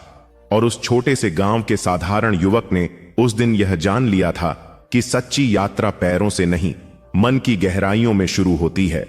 राजगृह से कई योजन दूर पहाड़ियों से घिरे एक विस्तृत मैदान में अंजनवन नाम का एक पुराना नगर बसा हुआ था। उस नगर की गलियां चौड़ी नहीं थीं, पर उनमें जीवन की हलचल भरी रहती थी। सुबह होते ही जब सूर्य की किरणें पूर्व दिशा से उठकर नगर की छतों पर गिरतीं, तो मिट्टी की दीवारें हल्के सुनहरे रंग में चमकने लगतीं। बाजार में धीरे धीरे दुकानों के पट खुलते, कुओं के पास स्त्रियां घड़ों की कतार लेकर खड़ी हो जातीं और खेतों की ओर जाने वाले किसान अपने कंधों पर हल उठाकर निकल पड़ते। इस नगर में रहने वाला एक युवक था, विभव। विभव कोई राजकुमार नहीं था, न ही किसी बड़े व्यापारी का पुत्र। उसका परिवार पीढ़ियों से कुम्हार का काम करता आया था। उसके घर के पीछे मिट्टी का एक खुला आंगन था, जहां वह और उसका पिता चाक घुमाकर घड़े, दिए और कलश बनाते थे। मिट्टी को गूंथने की गंध, चाक के घूमने की ध्वनि और धूप में सूखते बर्तनों की कतार, यही उसका संसार था। लेकिन उस संसार के भीतर भी विभव के मन में एक अजीब सी बेचैनी थी। दिन भर वह चाक पर मिट्टी को आकार देता, लेकिन रात होते होते उसे लगता जैसे उसका अपना जीवन ही किसी अनदेखे चाक पर घूम रहा है और वह समझ नहीं पा रहा कि उसका रूप क्या बनने वाला है। कभी कभी वह नगर के बाहर बहने वाली छोटी नदी के किनारे जाकर बैठ जाता। वहां पानी की धीमी धारा और पक्षियों की आवाजें उसे थोड़ी शांति देती, पर वह शांति भी स्थायी नहीं होती। थोड़ी देर बाद वही प्रश्न उसके भीतर फिर उठ खड़े होते, क्या जीवन बस इतना ही है? जन्म लेना, काम करना, थक जाना और फिर धीरे धीरे समय में खो जाना। एक दिन जब वह नदी के किनारे बैठा था, तब आकाश में अचानक बादल घिर आए। हवा में नमी बढ़ने लगी। दूर कहीं बिजली चमकी और कुछ ही क्षणों में तेज वर्षा शुरू हो गई। विभव पास के एक वृक्ष के नीचे खड़ा हो गया। उसी समय उसने देखा कि कुछ भिक्षु वर्षा में भी शांत भाव से उसी रास्ते पर चले आ रहे हैं। उनके वस्त्र भीग चुके थे, पर उनके चेहरों पर किसी प्रकार की बेचैनी नहीं थी। विभव ने पास खड़े एक व्यक्ति से पूछा, ये कौन है? उस व्यक्ति ने उत्तर दिया, तुमने नहीं सुना? ये भगवान बुद्ध के शिष्य हैं। वे स्वयं भी पास के वन में ठहरे हुए हैं। यह सुनकर विभव कुछ क्षण तक स्तब्ध खड़ा रहा। बुद्ध का नाम उसने कई बार सुना था। नगर के व्यापारी और यात्री अक्सर उनके उपदेशों की चर्चा करते थे। कहा जाता था कि उनके शब्द किसी के भी मन के अंधकार को दूर कर सकते हैं। उस रात विभव देर तक सो नहीं पाया। वर्षा थम चुकी थी, पर बादलों की गड़गड़ाहट अब भी कभी कभी सुनाई दे रही थी। वह अपने छोटे से कमरे में लेटा छत को देखता रहा। आखिर उसने निश्चय किया, वह सुबह वन में जाएगा। अगले दिन भोर होते ही वह घर से निकल पड़ा। रास्ता अभी भी गीला था। पत्तों पर वर्षा की बूंदें चमक रही थीं और हवा में मिट्टी की ताजा सुगंध घुली हुई थी। चलते चलते वह उस स्थान पर पहुंचा जहां भिक्षुओं का निवास था। वह स्थान बहुत साधारण था। कुछ वृक्षों के नीचे आसन बिछे थे। कुछ भिक्षु ध्यान में बैठे थे, कुछ शांत भाव से अपने कार्य कर रहे थे, और उन सबके बीच एक विशाल पीपल के वृक्ष के नीचे एक व्यक्ति स्थिर बैठा था। विभव ने उन्हें देखते ही पहचान लिया। वह थे भगवान बुद्ध। उनका चेहरा अत्यंत शांत था। ऐसा लगता था जैसे समय की सारी हलचल उनके पास आकर ठहर गई हो। विभव कुछ दूर खड़ा रहा। उसे समझ नहीं आ रहा था कि वह उनके पास जाए या नहीं। तभी बुद्ध ने धीरे धीरे अपनी आंखें खोली। उनकी दृष्टि विभव पर पड़ी। वह दृष्टि इतनी शांत और करुणामयी थी कि विभव के मन का संकोच स्वतः समाप्त हो गया। वह आगे बढ़ा और विनम्रता से बैठ गया। कुछ देर तक दोनों के बीच मौन रहा। विभव को लगा जैसे वह मौन भी किसी शिक्षा से कम नहीं है। कुछ समय बाद उसने धीरे से कहा, भगवान, मेरे भीतर एक ऐसा अंधकार है जिसे मैं समझ नहीं पाता। बुद्ध ने शांत स्वर में पूछा, कैसा अंधकार? विभव ने कहा, जब मैं अकेला होता हूं तब मुझे लगता है कि जीवन का कोई अर्थ नहीं है। मैं काम करता हूं, परिवार का साथ देता हूं, पर मन में एक खालीपन बना रहता है। बुद्ध ने पास रखी मिट्टी की एक छोटी कटोरी उठाई। उसमें थोड़ा जल भरा हुआ था। उन्होंने पूछा, विभव, इसमें क्या दिखाई दे रहा है? विभव ने झांक कर देखा, मेरा चेहरा। बुद्ध ने हल्के से उस कटोरी को हिलाया। जल में लहरें उठ गईं और चेहरा धुंधला हो गया। अब क्या दिखाई दे रहा है? कुछ भी स्पष्ट नहीं। बुद्ध मुस्कुराए। मन भी ऐसा ही है। जब उसमें इच्छाओं, भय और चिंताओं की लहरें उठती हैं, तब जीवन का सत्य दिखाई नहीं देता। विभव उस जल को देखता रहा। धीरे धीरे जल फिर शांत हो गया और चेहरा फिर स्पष्ट दिखाई देने लगा। उस क्षण उसे ऐसा लगा जैसे उसके भीतर भी कुछ धीरे धीरे शांत हो रहा है। वह उस दिन देर तक वहीं बैठा रहा। उसने बहुत कम प्रश्न किए, लेकिन हर उत्तर उसके मन में गहराई तक उतरता गया। जब सूर्य ढलने लगा तब वह वापस नगर की ओर चला। रास्ते में हवा बहुत शांत थी।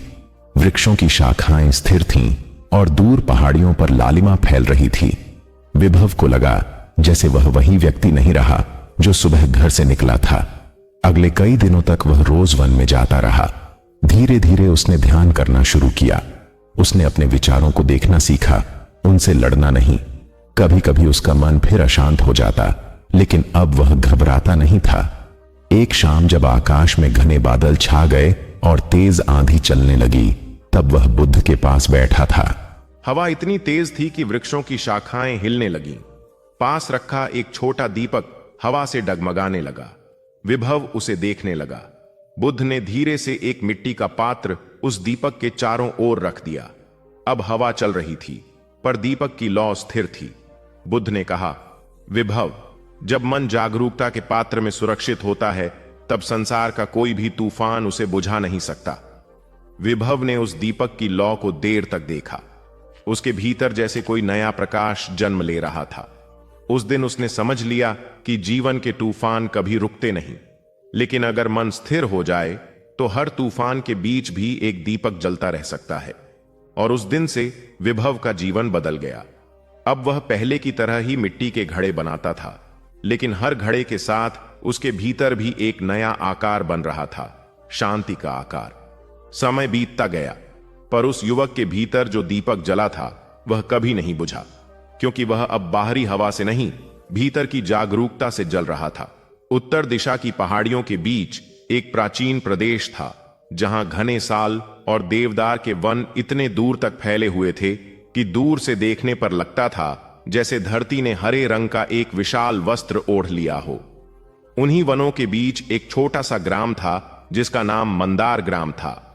यह गांव किसी राजमार्ग पर नहीं था, इसलिए वहां बाहरी लोग बहुत कम आते थे।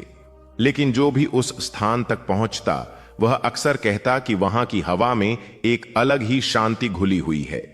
सुबह जब सूर्य की पहली किरणें पहाड़ियों के पीछे से निकलतीं, तब हल्की धुंध पूरे गांव को घेर लेती और धीरे धीरे जब वह धुंध हटती, तब मिट्टी के घरों की कतारें, उनके बीच से निकलती संकरी पगडंडियां और दूर तक फैले खेत दिखाई देने लगते। मंदार ग्राम के लोग साधारण जीवन जीते थे। वे खेती करते, पशुओं की देखभाल करते और दिन ढलते ही अपने घरों में लौट आते। उनके लिए जीवन का अर्थ था श्रम, परिवार और प्रकृति के साथ संतुलन। लेकिन उसी गांव में एक युवक ऐसा भी था जिसके मन में अक्सर ऐसे प्रश्न उठते थे जिनका उत्तर उस छोटे से संसार में किसी के पास नहीं था। उस युवक का नाम था समर्थ। समर्थ बचपन से ही दूसरों से थोड़ा अलग था। जब बाकी बच्चे खेतों में खेलते या नदी में कूदते, तब वह अक्सर अकेले किसी वृक्ष के नीचे बैठा आकाश को देखता रहता। उसकी मां कई बार उसे डांटती कि इतना चुप रहने से जीवन में क्या मिलेगा, लेकिन वह मुस्कुराकर चुप हो जाता। उसके पिता किसान थे और चाहते थे कि वह धीरे धीरे खेतों की जिम्मेदारी संभाले, पर समर्थ के मन में हमेशा एक अनजानी खोज चलती रहती थी। वह अक्सर गांव के बाहर स्थित एक पुरानी झील के किनारे चला जाता। वह झील बहुत गहरी नहीं थी, पर उसका जल इतना शांत रहता कि उसमें आकाश का प्रतिबिंब स्पष्ट दिखाई देता। जब हवा नहीं चलती तब झील का पानी बिल्कुल दर्पण की तरह स्थिर हो जाता और उसमें बादल, वृक्ष और उड़ते पक्षी सब साफ दिखाई देते। समर्थ घंटों उस जल को देखता रहता और उसे लगता जैसे उस स्थिरता में कोई रहस्य छिपा हुआ है। एक शाम वह झील के किनारे बैठा था जब आकाश में सूर्य धीरे धीरे पहाड़ियों के पीछे उतर रहा था। लालिमा जल में फैल गई थी और पूरा वातावरण किसी चित्र की तरह शांत था। उसी समय उसने देखा कि गांव की ओर से कुछ यात्री आ रहे हैं। उनके वस्त्र साधारण थे और उनके कदमों में एक अजीब सी स्थिरता थी। वे भिक्षु थे। गांव में पहुंचते ही लोगों के बीच यह खबर फैल गई कि उन भिक्षुओं के साथ भगवान बुद्ध भी पास के वन में ठहरे हैं। यह सुनते ही कई लोग उत्सुक हो उठे। कुछ लोग श्रद्धा से भर गए, कुछ केवल उन्हें देखने की इच्छा से वन की ओर जाने लगे। समर्थ ने भी यह समाचार सुना, लेकिन वह तुरंत नहीं गया। उस रात वह देर तक झील के पास बैठा रहा। हवा हल्की थी और आकाश में असंख्य तारे चमक रहे थे। उसे महसूस हो रहा था कि उसके भीतर जो प्रश्न वर्षों से उठते रहे हैं, शायद उनका उत्तर अब मिलने वाला है। अगली सुबह जब आकाश अभी हल्का नीला ही हुआ था और पक्षियों की पहली आवाजें सुनाई देने लगी थीं, समर्थ घर से निकल पड़ा। रास्ता जंगल के बीच से होकर जाता था। पेड़ों की शाखाओं से ओस की बूंदें टपक रही थीं और जमीन पर गिरे पत्तों की हल्की गंध हवा में घुली हुई थी। चलते चलते उसे एक खुला स्थान दिखाई दिया जहां कई भिक्षु वृक्षों के नीचे शांत बैठकर ध्यान कर रहे थे। उनके बीच एक विशाल पीपल का वृक्ष था और उसके नीचे एक व्यक्ति स्थिर मुद्रा में बैठे थे। उनका चेहरा अत्यंत शांत था। ऐसा लगता था जैसे उनके आसपास की हवा भी स्थिर हो गई हो। वही थे भगवान बुद्ध। समर्थ कुछ दूरी पर खड़ा उन्हें देखता रहा। उसके भीतर एक अजीब सी अनुभूति हो रही थी, जैसे उसके मन में वर्षों से चल रही हलचल अचानक धीमी पड़ गई हो। कुछ देर बाद उसने साहस करके आगे बढ़कर विनम्रता से बैठने का स्थान लिया। काफी देर तक वहां मौन रहा। भिक्षुओं की सांसों की लय, हवा की सरसराहट और दूर किसी पक्षी की आवाज, बस यही ध्वनियां सुनाई दे रही थीं। उस मौन में समर्थ को पहली बार लगा कि शायद शब्दों से भी गहरी कोई भाषा होती है। कुछ समय बाद बुद्ध ने धीरे धीरे अपनी आंखें खोलीं और उसकी ओर देखा। वह दृष्टि ऐसी थी जिसमें न कोई प्रश्न था, न कोई आश्चर्य, केवल करुणा और समझ थी। समर्थ ने धीमे स्वर में कहा, भगवान, मेरे मन में एक उलझन है जिसे मैं वर्षों से समझने की कोशिश कर रहा हूं। जब मैं जीवन को देखता हूं तो लगता है कि सब कुछ बदलता रहता है। खुशी आती है और चली जाती है, दुख आता है और वह भी चला जाता है। फिर भी मन इन सब के पीछे भागता रहता है। मैं समझ नहीं पाता कि स्थिरता कहां है। बुद्ध ने कुछ क्षण तक उसे देखा और फिर पास पड़ी एक छोटी लकड़ी उठाकर भूमि पर हल्की रेखा खींच दी। फिर उन्होंने कहा, समर्थ, क्या तुम उस झील को जानते हो जो इस गांव के पास है? समर्थ चौंक गया। वह झील उसके जीवन का सबसे प्रिय स्थान थी। हां भगवान, उसने कहा। जब हवा चलती है, बुद्ध बोले, तो उस झील के जल में क्या होता है? लहरें उठती हैं, समर्थ ने उत्तर दिया। और जब हवा रुक जाती है तब जल शांत हो जाता है और उसमें आकाश साफ दिखाई देता है। बुद्ध ने मुस्कुराकर कहा, मन भी उसी झील की तरह है। जब इच्छाएं, भय और चिंताएं हवा की तरह उसमें उठती हैं तब वह अशांत हो जाता है। लेकिन जब मन जागरूकता के साथ शांत होता है तब उसमें सत्य का प्रतिबिंब स्पष्ट दिखाई देता है। समर्थ लंबे समय तक चुप बैठा रहा। उसे लगा जैसे उसके भीतर कोई दरवाजा धीरे धीरे खुल रहा है। उस दिन वह देर तक वहां बैठा रहा। उसने बहुत कम प्रश्न किए, पर हर उत्तर उसके भीतर गहराई तक उतरता गया। अगले कई दिनों तक वह रोज वन में आने लगा। कभी वह ध्यान करता, कभी बुद्ध के शब्दों को मन में दोहराता। धीरे धीरे उसने महसूस किया कि उसके भीतर जो बेचैनी थी वह कम होने लगी है। एक शाम जब वह फिर झील के किनारे बैठा था तब हवा बिल्कुल शांत थी। जल स्थिर था और उसमें आकाश का प्रतिबिंब बिल्कुल स्पष्ट दिखाई दे रहा था। उसी क्षण उसे बुद्ध के शब्द याद आए, जब मन शांत होता है तब सत्य का प्रतिबिंब दिखाई देता है। उसने पहली बार महसूस किया कि वह झील केवल जल का एक स्थान नहीं थी, बल्कि उसके अपने मन का प्रतीक थी। समय बीतता गया। समर्थ पहले की तरह ही गांव में रहता था, खेतों में काम करता था, परिवार की मदद करता था, लेकिन अब उसके भीतर एक नई शांति थी। लोगों ने भी यह परिवर्तन देखा। जो युवक पहले अक्सर विचारों में खोया रहता था, वही अब स्थिर और संतुलित दिखाई देता था। एक दिन जब सूर्य अस्त होने वाला था और आकाश में लालिमा फैल रही थी, समर्थ फिर बुद्ध के पास बैठा था। बुद्ध ने धीरे से कहा, समर्थ, जीवन में तूफान आएंगे, परिस्थितियां बदलेंगी, लेकिन अगर मन झील की तरह गहरा और शांत हो जाए तो उसकी सतह पर उठने वाली लहरें उसे विचलित नहीं कर पाएंगी। समर्थ ने उस समय कुछ नहीं कहा। उसने केवल आकाश की ओर देखा। उसे महसूस हुआ कि उसके भीतर भी एक शांत झील है, गहरी, स्थिर और प्रकाश से भरी हुई। और उसी क्षण उसने समझ लिया कि जीवन का रहस्य बाहर की दुनिया में नहीं, बल्कि उस भीतरी स्थिरता में छिपा है जिसे कोई तूफान नहीं हिला सकता।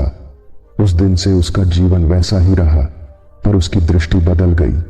और जब भी गांव के लोग उसे झील के किनारे शांत बैठा देखते तो उन्हें लगता कि वह केवल जल को नहीं देख रहा, वह उस सत्य को देख रहा है जिसे उसने अपने भीतर पा लिया था।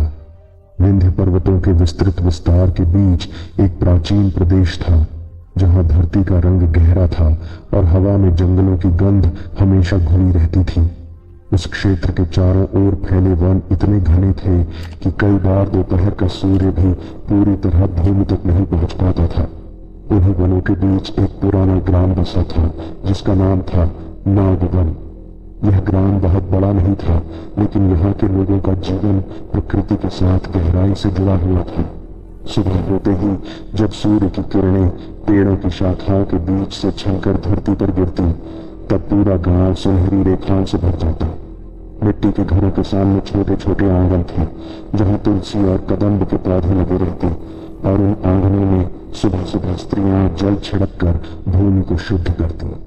नागवन में जीवन शांत था, पर उस शांति के भीतर भी मनुष्यों के मन अपनी अपनी उलझनों में डूबे रहते थे। इसी गांव में एक युवक रहता था जिसका नाम था आलोकित। वह किसी बड़े परिवार से नहीं था। उसके पिता लकड़ी के काम में निपुण थे और जंगल से लाए हुए वृक्षों की लकड़ी से औजार और छोटे छोटे फर्नीचर बनाते थे। आलोकित बचपन से ही अपने पिता की सहायता करता आया था। लकड़ी की महक और औजारों की ध्वनि उसके जीवन का एक स्वाभाविक हिस्सा बन चुके थे। किंतु जैसे जैसे उसकी उम्र बढ़ी, उसके भीतर एक ऐसा विचार जन्म लेने लगा जो उसे अक्सर बेचैन कर देता। जब वह किसी वृक्ष को काटकर उसकी लकड़ी से नया रूप बनाता, तब उसे लगता कि मनुष्य का जीवन भी किसी अदृश्य शिल्पकार के हाथों में है। वह कई बार सोचता कि जीवन का असली उद्देश्य क्या है। क्या मनुष्य केवल जन्म लेने, श्रम करने और अंततः समय में खो जाने के लिए ही इस संसार में आता है, या फिर इसके पीछे कोई और गहरा अर्थ भी छिपा हुआ है? यह प्रश्न उसके मन में धीरे धीरे एक गहरी छाया की तरह फैलने लगा। वह अपने पिता के साथ काम करता, पर कई बार उसका ध्यान भटक जाता। उसकी दृष्टि लकड़ी के उस टुकड़े से हटकर कहीं दूर आकाश में चली जाती, जहां बादल धीरे धीरे चल रहे होते।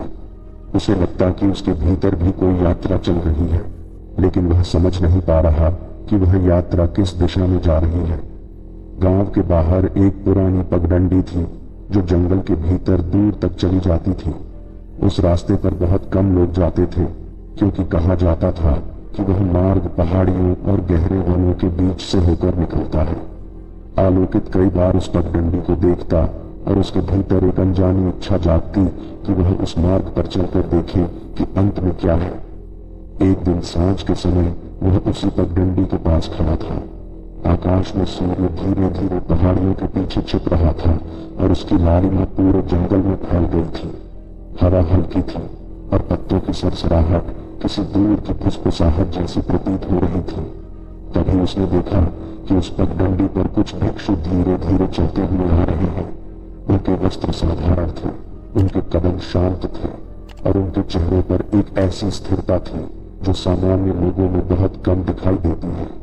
गांव के लोगों ने जल्दी ही यह बात फैला दी कि उन भिक्षुओं के साथ भगवान बुद्ध भी पास के वन में ठहरे हुए हैं।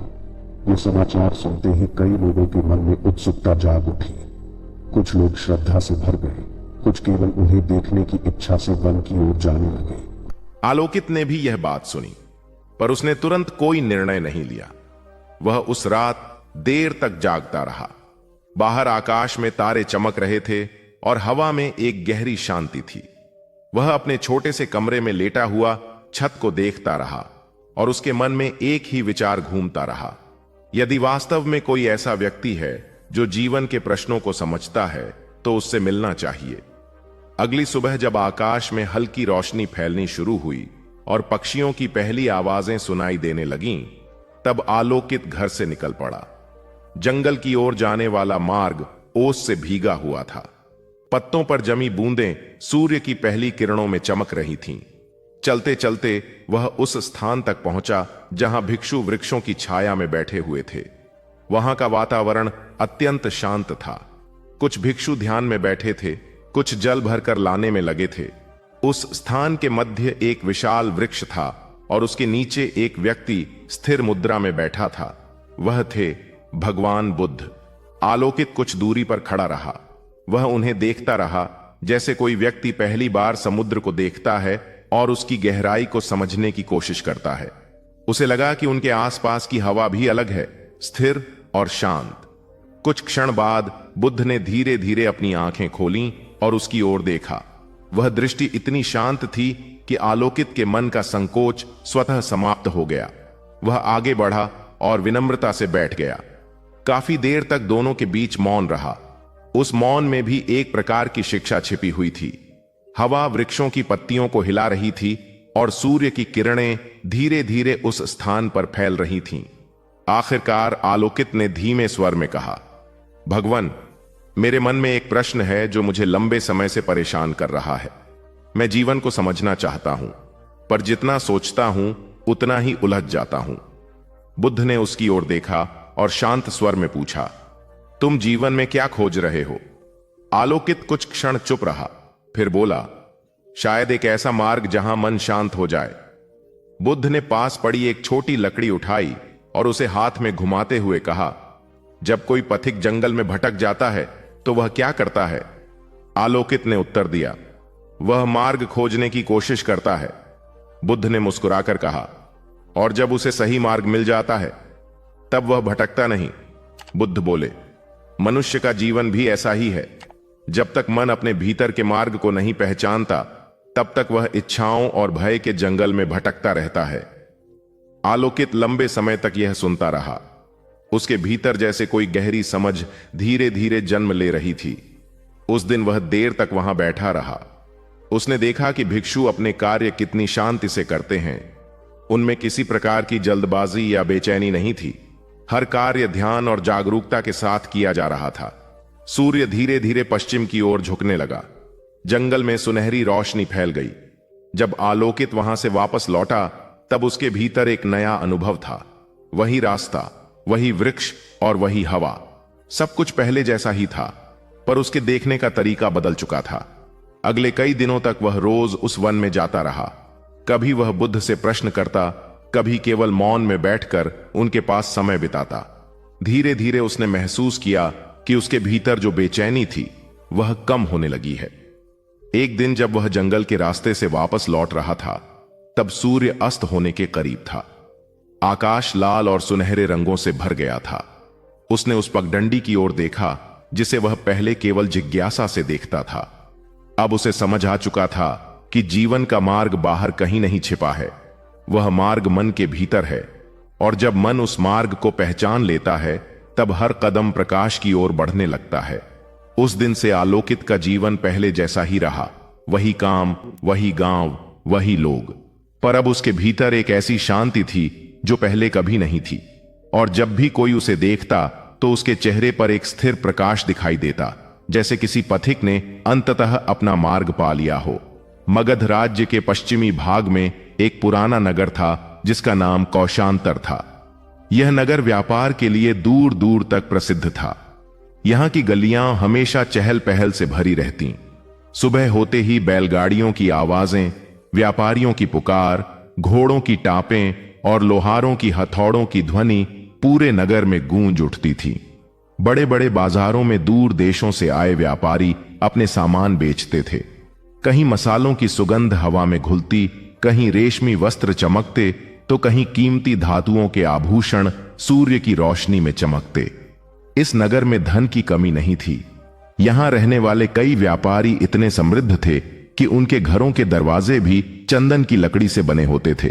परंतु धन और वैभव के बीच भी कई लोगों के मन अशांत रहते थे। इसी नगर में एक व्यापारी रहता था जिसका नाम था रत्नेश। रत्नेश अपने समय का सबसे धनी व्यापारी माना जाता था। उसके पास सोने चांदी के भंडार थे, दूर देशों तक फैले व्यापारिक संबंध थे और नगर के बड़े लोग भी उसका सम्मान करते थे। उसका घर इतना विशाल था कि उसमें कई आंगन, गोदाम और कक्ष थे। बाहर से देखने पर ऐसा लगता था मानो किसी छोटे राजमहल का निर्माण कर दिया गया हो। किंतु उस भव्य घर के भीतर एक ऐसा मन रहता था जो कभी शांत नहीं रहता था। रत्नेश का जीवन एक ही विचार के चारों ओर घूमता था, अधिक धन। सुबह उठते ही उसका पहला विचार व्यापार का होता।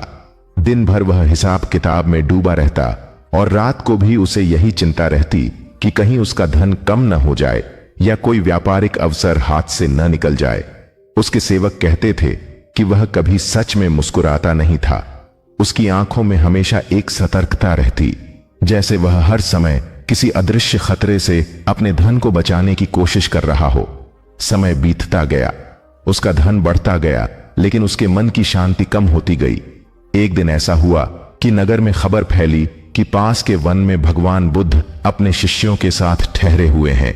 यह समाचार सुनते ही कई लोग उन्हें देखने के लिए वन की ओर जाने लगे। कुछ लोग श्रद्धा से गए, कुछ जिज्ञासा से। रत्नेश ने भी यह बात सुनी, लेकिन उसने पहले इस पर ध्यान नहीं दिया। उसके लिए व्यापार से अधिक महत्वपूर्ण कुछ भी नहीं था। पर उसी रात एक घटना हुई जिसने उसके मन को विचलित कर दिया। उसके गोदाम में रखे अनाज के कुछ बोरों में आग लग गई।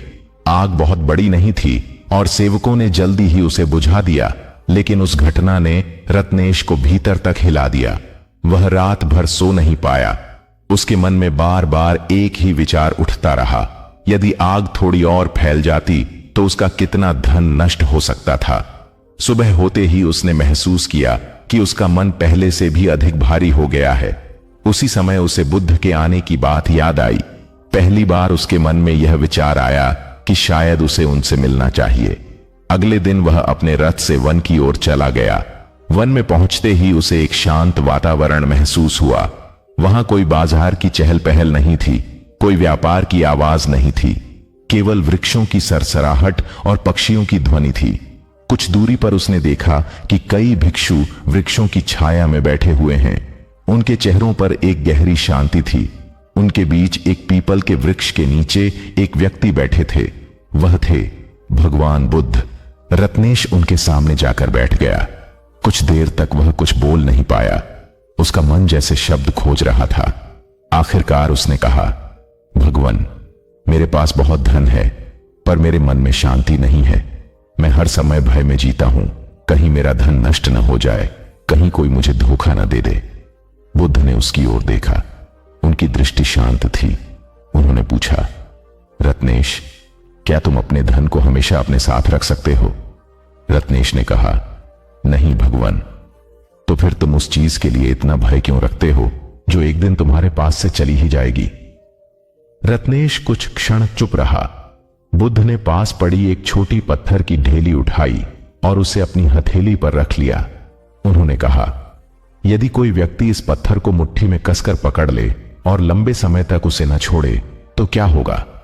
रत्नेश ने कहा, उसका हाथ दुखने लगेगा। बुद्ध ने कहा, धन भी ऐसा ही है। जब मनुष्य उसे पकड़कर बैठ जाता है और उसे छोड़ने की कल्पना भी नहीं करता, तब वही धन उसके मन का भार बन जाता है। रत्नेश ने पहली बार इस विचार को गहराई से महसूस किया। उसने अपने जीवन के बारे में सोचना शुरू किया। उसने देखा कि वह धन का स्वामी नहीं था, बल्कि धन ही उसके मन का स्वामी बन चुका था। उस दिन वह देर तक बुद्ध के पास बैठा रहा। जब वह वापस अपने घर लौटा तो उसका मन पहले जैसा नहीं था। उसने अपने जीवन को नए दृष्टिकोण से देखना शुरू किया। धीरे धीरे उसने अपने धन का उपयोग लोगों की सहायता के लिए करना शुरू किया। उसने नगर में एक कुआं बनवाया, यात्रियों के लिए विश्राम स्थल बनवाया और गरीब लोगों की सहायता करने लगा। समय के साथ उसके भीतर एक नई शांति जन्म लेने लगी।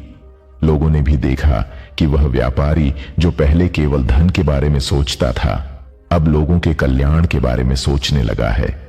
एक दिन जब वह फिर वन में बुद्ध से मिलने गया, तब उसने कहा, भगवान, अब मुझे समझ में आ गया है कि धन का मूल्य तब है जब वह दूसरों के जीवन में प्रकाश लाए, अन्यथा वह केवल एक भार बन जाता है।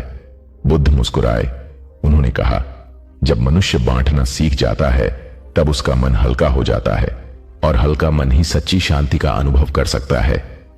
उस दिन रत्नेश ने महसूस किया कि उसके भीतर जो भार वर्षों से जमा था वह धीरे धीरे समाप्त हो रहा है।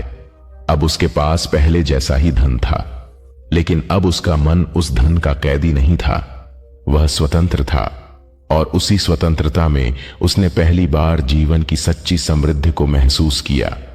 प्राचीन कौशल राज्य के दक्षिणी भाग में फैला हुआ एक विस्तृत प्रदेश था, जहां धरती का रंग गहरा था और हवा में हमेशा सूखी घास और मिट्टी की गंध तैरती रहती थी। उस क्षेत्र के बीचों बीच एक पुराना नगर था जिसका नाम अर्जुन कुटी था।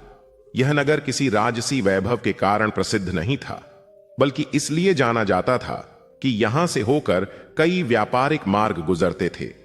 दूर दूर के प्रदेशों से आने वाले व्यापारी अपने ऊंटों और बैलगाड़ियों के साथ इसी मार्ग से गुजरते और कुछ समय के लिए नगर में रुककर फिर अपनी यात्रा आगे बढ़ा देते।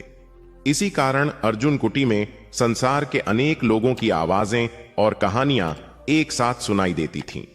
नगर की सुबहें हमेशा धूल भरी होती थीं।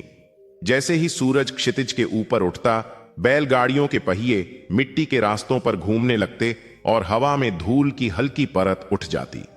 दुकानों के सामने व्यापारी अपने सामान सजाने लगते और दूर से आए यात्रियों की आवाजाही शुरू हो जाती।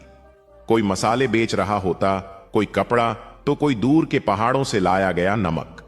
इस हलचल के बीच भी नगर के लोग अपने अपने जीवन में व्यस्त रहते। इसी नगर में एक युवक रहता था जिसका नाम था नीरद।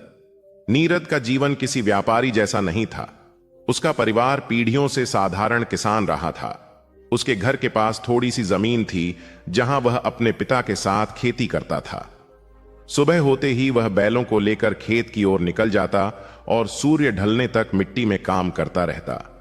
उसका जीवन देखने में शांत और सरल था, लेकिन उसके भीतर एक ऐसी बेचैनी थी जो धीरे धीरे उसके मन को घेरती जा रही थी। जब वह खेतों में हल चलाता, तब कई बार उसका ध्यान मिट्टी से हटकर दूर आकाश की ओर चला जाता। उसे लगता कि जीवन केवल श्रम और थकान का नाम नहीं हो सकता। वह सोचता कि मनुष्य इस विशाल संसार में क्यों जन्म लेता है और उसका वास्तविक उद्देश्य क्या है। इन प्रश्नों का उत्तर उसे अपने गांव में किसी से नहीं मिलता था। लोग उसके विचारों को सुनकर हंस देते और कहते कि जीवन को इतना जटिल बनाने की आवश्यकता नहीं है, लेकिन नीरद का मन उन बातों से संतुष्ट नहीं होता था। एक दिन जब वह खेत से लौट रहा था, तब उसने देखा कि नगर की ओर जाने वाले मार्ग पर कुछ भिक्षु धीरे धीरे चल रहे हैं। उनके वस्त्र साधारण थे, उनके हाथ में भिक्षा पात्र थे और उनके चेहरों पर एक गहरी शांति दिखाई दे रही थी। उनके पीछे कुछ और लोग भी चल रहे थे जो उत्सुकता से उन्हें देख रहे थे। नीरद ने पास खड़े एक वृद्ध से पूछा, ये कौन है? वृद्ध ने उत्तर दिया, तुम्हें पता नहीं? ये भगवान बुद्ध के शिष्य हैं। स्वयं बुद्ध भी पास के वन में ठहरे हुए हैं। यह सुनते ही नीरद के भीतर कुछ जाग उठा। उसने बुद्ध के बारे में सुना था, पर कभी उन्हें देखा नहीं था। लोग कहते थे कि उनके शब्द मन के अंधकार को दूर कर देते हैं। उस रात नीरद देर तक सो नहीं पाया। बाहर हवा धीरे धीरे चल रही थी और दूर कहीं कुत्तों के भौंकने की आवाज सुनाई दे रही थी। वह अपने बिस्तर पर लेटा हुआ छत को देखता रहा और सोचता रहा कि क्या सचमुच कोई ऐसा व्यक्ति है जो जीवन के प्रश्नों को समझ सकता है। अगली सुबह जब आकाश में हल्की रोशनी फैलने लगी और पक्षियों की आवाजें सुनाई देने लगीं, तब नीरद घर से निकल पड़ा। वह उस पगडंडी की ओर चला जो जंगल के भीतर जाती थी। रास्ते में पेड़ों की लंबी कतारें थीं और जमीन पर गिरे पत्तों की हल्की गंध हवा में घुली हुई थी। चलते चलते वह एक खुले स्थान पर पहुंचा जहां कई भिक्षु वृक्षों की छाया में बैठे हुए थे। कुछ ध्यान कर रहे थे, कुछ शांत भाव से अपने कार्यों में लगे थे। उस स्थान के मध्य एक विशाल वृक्ष था और उसके नीचे एक व्यक्ति स्थिर मुद्रा में बैठे थे। वह थे भगवान बुद्ध। नीरद कुछ दूरी पर खड़ा रहा। वह उन्हें देखता रहा जैसे कोई व्यक्ति पहली बार किसी गहरे रहस्य के सामने खड़ा हो। उनके चेहरे पर एक ऐसी शांति थी जिसे शब्दों में व्यक्त करना कठिन था। कुछ समय बाद बुद्ध ने धीरे धीरे अपनी आंखें खोलीं और उसकी ओर देखा। वह दृष्टि इतनी शांत थी कि नीरद का संकोच स्वतः समाप्त हो गया। वह आगे बढ़ा और विनम्रता से बैठ गया। काफी देर तक दोनों के बीच मौन रहा। उस मौन में भी एक गहरी शिक्षा छिपी हुई थी। आखिरकार नीरद ने कहा, भगवान, मेरे मन में एक प्रश्न है। मैं जीवन को समझना चाहता हूं, पर जितना सोचता हूं उतना ही उलझ जाता हूं। कभी लगता है कि जीवन बहुत छोटा है और कभी लगता है कि यह एक लंबी यात्रा है जिसका कोई अंत दिखाई नहीं देता। बुद्ध ने उसकी ओर देखा और पूछा, नीरद, क्या तुमने कभी लंबी यात्रा की है? नीरद ने कहा, हां, जब मैं छोटा था तब अपने पिता के साथ दूर के गांव गया था। बुद्ध ने कहा, जब कोई पथिक लंबी यात्रा करता है तो क्या वह एक ही दिन में अपने लक्ष्य तक पहुंच जाता है? नहीं, नीरद ने उत्तर दिया। वह धीरे धीरे चलता है, बुद्ध बोले, और हर दिन थोड़ा थोड़ा आगे बढ़ता है। नीरद ध्यान से सुनता रहा। बुद्ध ने आगे कहा, जीवन भी ऐसी ही यात्रा है। जब मनुष्य केवल अंतिम लक्ष्य के बारे में सोचता है तब वह वर्तमान के हर कदम को भूल जाता है, लेकिन जब वह हर कदम को जागरूकता के साथ चलता है तब यात्रा स्वयं ही उसका शिक्षक बन जाती है। नीरद लंबे समय तक यह सुनता रहा। उसे लगा जैसे उसके भीतर कोई नई समझ जन्म ले रही है। उस दिन वह देर तक वहां बैठा रहा। जब वह वापस अपने गांव लौटा तब सूर्य ढलने लगा था और आकाश लाल रंग से भर गया था। रास्ते की धूल पहले जैसी ही थी, पेड़ पहले जैसे ही थे, लेकिन उसके मन की अवस्था बदल चुकी थी। अगले कई दिनों तक वह रोज उस वन में जाने लगा। धीरे धीरे उसने ध्यान करना सीखा और अपने विचारों को देखना सीखा। समय के साथ उसके भीतर जो बेचैनी थी वह कम होने लगी। एक शाम जब वह खेतों से लौट रहा था तब सूर्य अस्त होने के करीब था और हवा में हल्की ठंडक थी। उसने उस धूल भरे मार्ग की ओर देखा जिस पर वह रोज चलता था। अब उसे समझ आ चुका था कि जीवन का मार्ग कोई दूर की मंजिल नहीं है, वह हर कदम में छिपा हुआ है। और जब मनुष्य जागरूक होकर चलता है तब साधारण सा मार्ग भी उसे भीतर के प्रकाश तक पहुंचा देता है। उस दिन नीरद ने महसूस किया कि उसके भीतर जो प्रश्न वर्षों से उठते रहे थे वे अब शांत हो चुके हैं, क्योंकि उसने समझ लिया था कि जीवन का अर्थ किसी अंतिम उत्तर में नहीं बल्कि उस यात्रा की जागरूकता में है जो हर दिन हमारे सामने खुलती रहती है। पूर्व दिशा में फैली हुई विशाल पर्वतमालाओं के नीचे एक लंबा वन क्षेत्र था जिसे लोग निशांत वन के नाम से जानते थे। यह वन इतना गहरा और घना था कि कई स्थानों पर दिन के समय भी अंधेरा सा बना रहता था। ऊंचे साल और सागौन के वृक्ष अपनी शाखाओं को फैलाकर आकाश को ढक लेते थे और उनके बीच से गुजरती हवा एक धीमी गूंज पैदा करती थी। वन के भीतर अनेक प्रकार के पक्षी रहते थे और कभी कभी दूर से किसी जंगली पशु की गर्जना सुनाई दे जाती थी। इसी वन के किनारे एक छोटा सा ग्राम बसा था जिसका नाम था कुशस्थली। कुशस्थली में रहने वाले लोग सरल थे। उनका जीवन खेतों, पशुओं और जंगल से मिलने वाले फलों पर निर्भर था। सुबह होते ही लोग अपने अपने काम में लग जाते और शाम होते ही गांव के बीच बने चौक में इकट्ठा होकर दिन भर की बातें करते। जीवन शांत था, लेकिन उस शांति के भीतर भी कई लोगों के मन अपने अपने विचारों में उलझे रहते थे। इसी गांव में एक युवक रहता था जिसका नाम था शांतिलोक। शांतिलोक का स्वभाव दूसरों से थोड़ा अलग था। वह कम बोलता था और अधिक सोचता था। जब बाकी युवक खेतों में काम करके थक जाते और शाम को आराम करते तब वह अक्सर जंगल की ओर निकल जाता और किसी बड़े वृक्ष के नीचे बैठकर दूर तक फैले वन को देखता रहता। उसे जंगल से डर नहीं लगता था, बल्कि वहां की निस्तब्धता उसे आकर्षित करती थी। लेकिन उस निस्तब्धता के भीतर भी उसके मन में कई बार एक अजीब सा अंधकार उठता था। उसे लगता कि उसके भीतर कोई ऐसी बेचैनी है जिसे वह शब्दों में व्यक्त नहीं कर सकता। वह अपने जीवन को देखता और सोचता कि क्या मनुष्य केवल काम करने और समय के साथ बूढ़ा हो जाने के लिए ही जन्म लेता है, या फिर जीवन के पीछे कोई गहरा अर्थ भी छिपा हुआ है। एक दिन शाम के समय जब वह जंगल के किनारे खड़ा था, तब उसने देखा कि दूर पगडंडी पर कुछ भिक्षु धीरे धीरे चलते हुए आ रहे हैं। उनके वस्त्र धूल से भरे थे, लेकिन उनके चेहरों पर एक अद्भुत शांति दिखाई दे रही थी। वे बहुत धीरे और स्थिर कदमों से चल रहे थे, जैसे उनके भीतर किसी प्रकार की जल्दबाजी नहीं हो।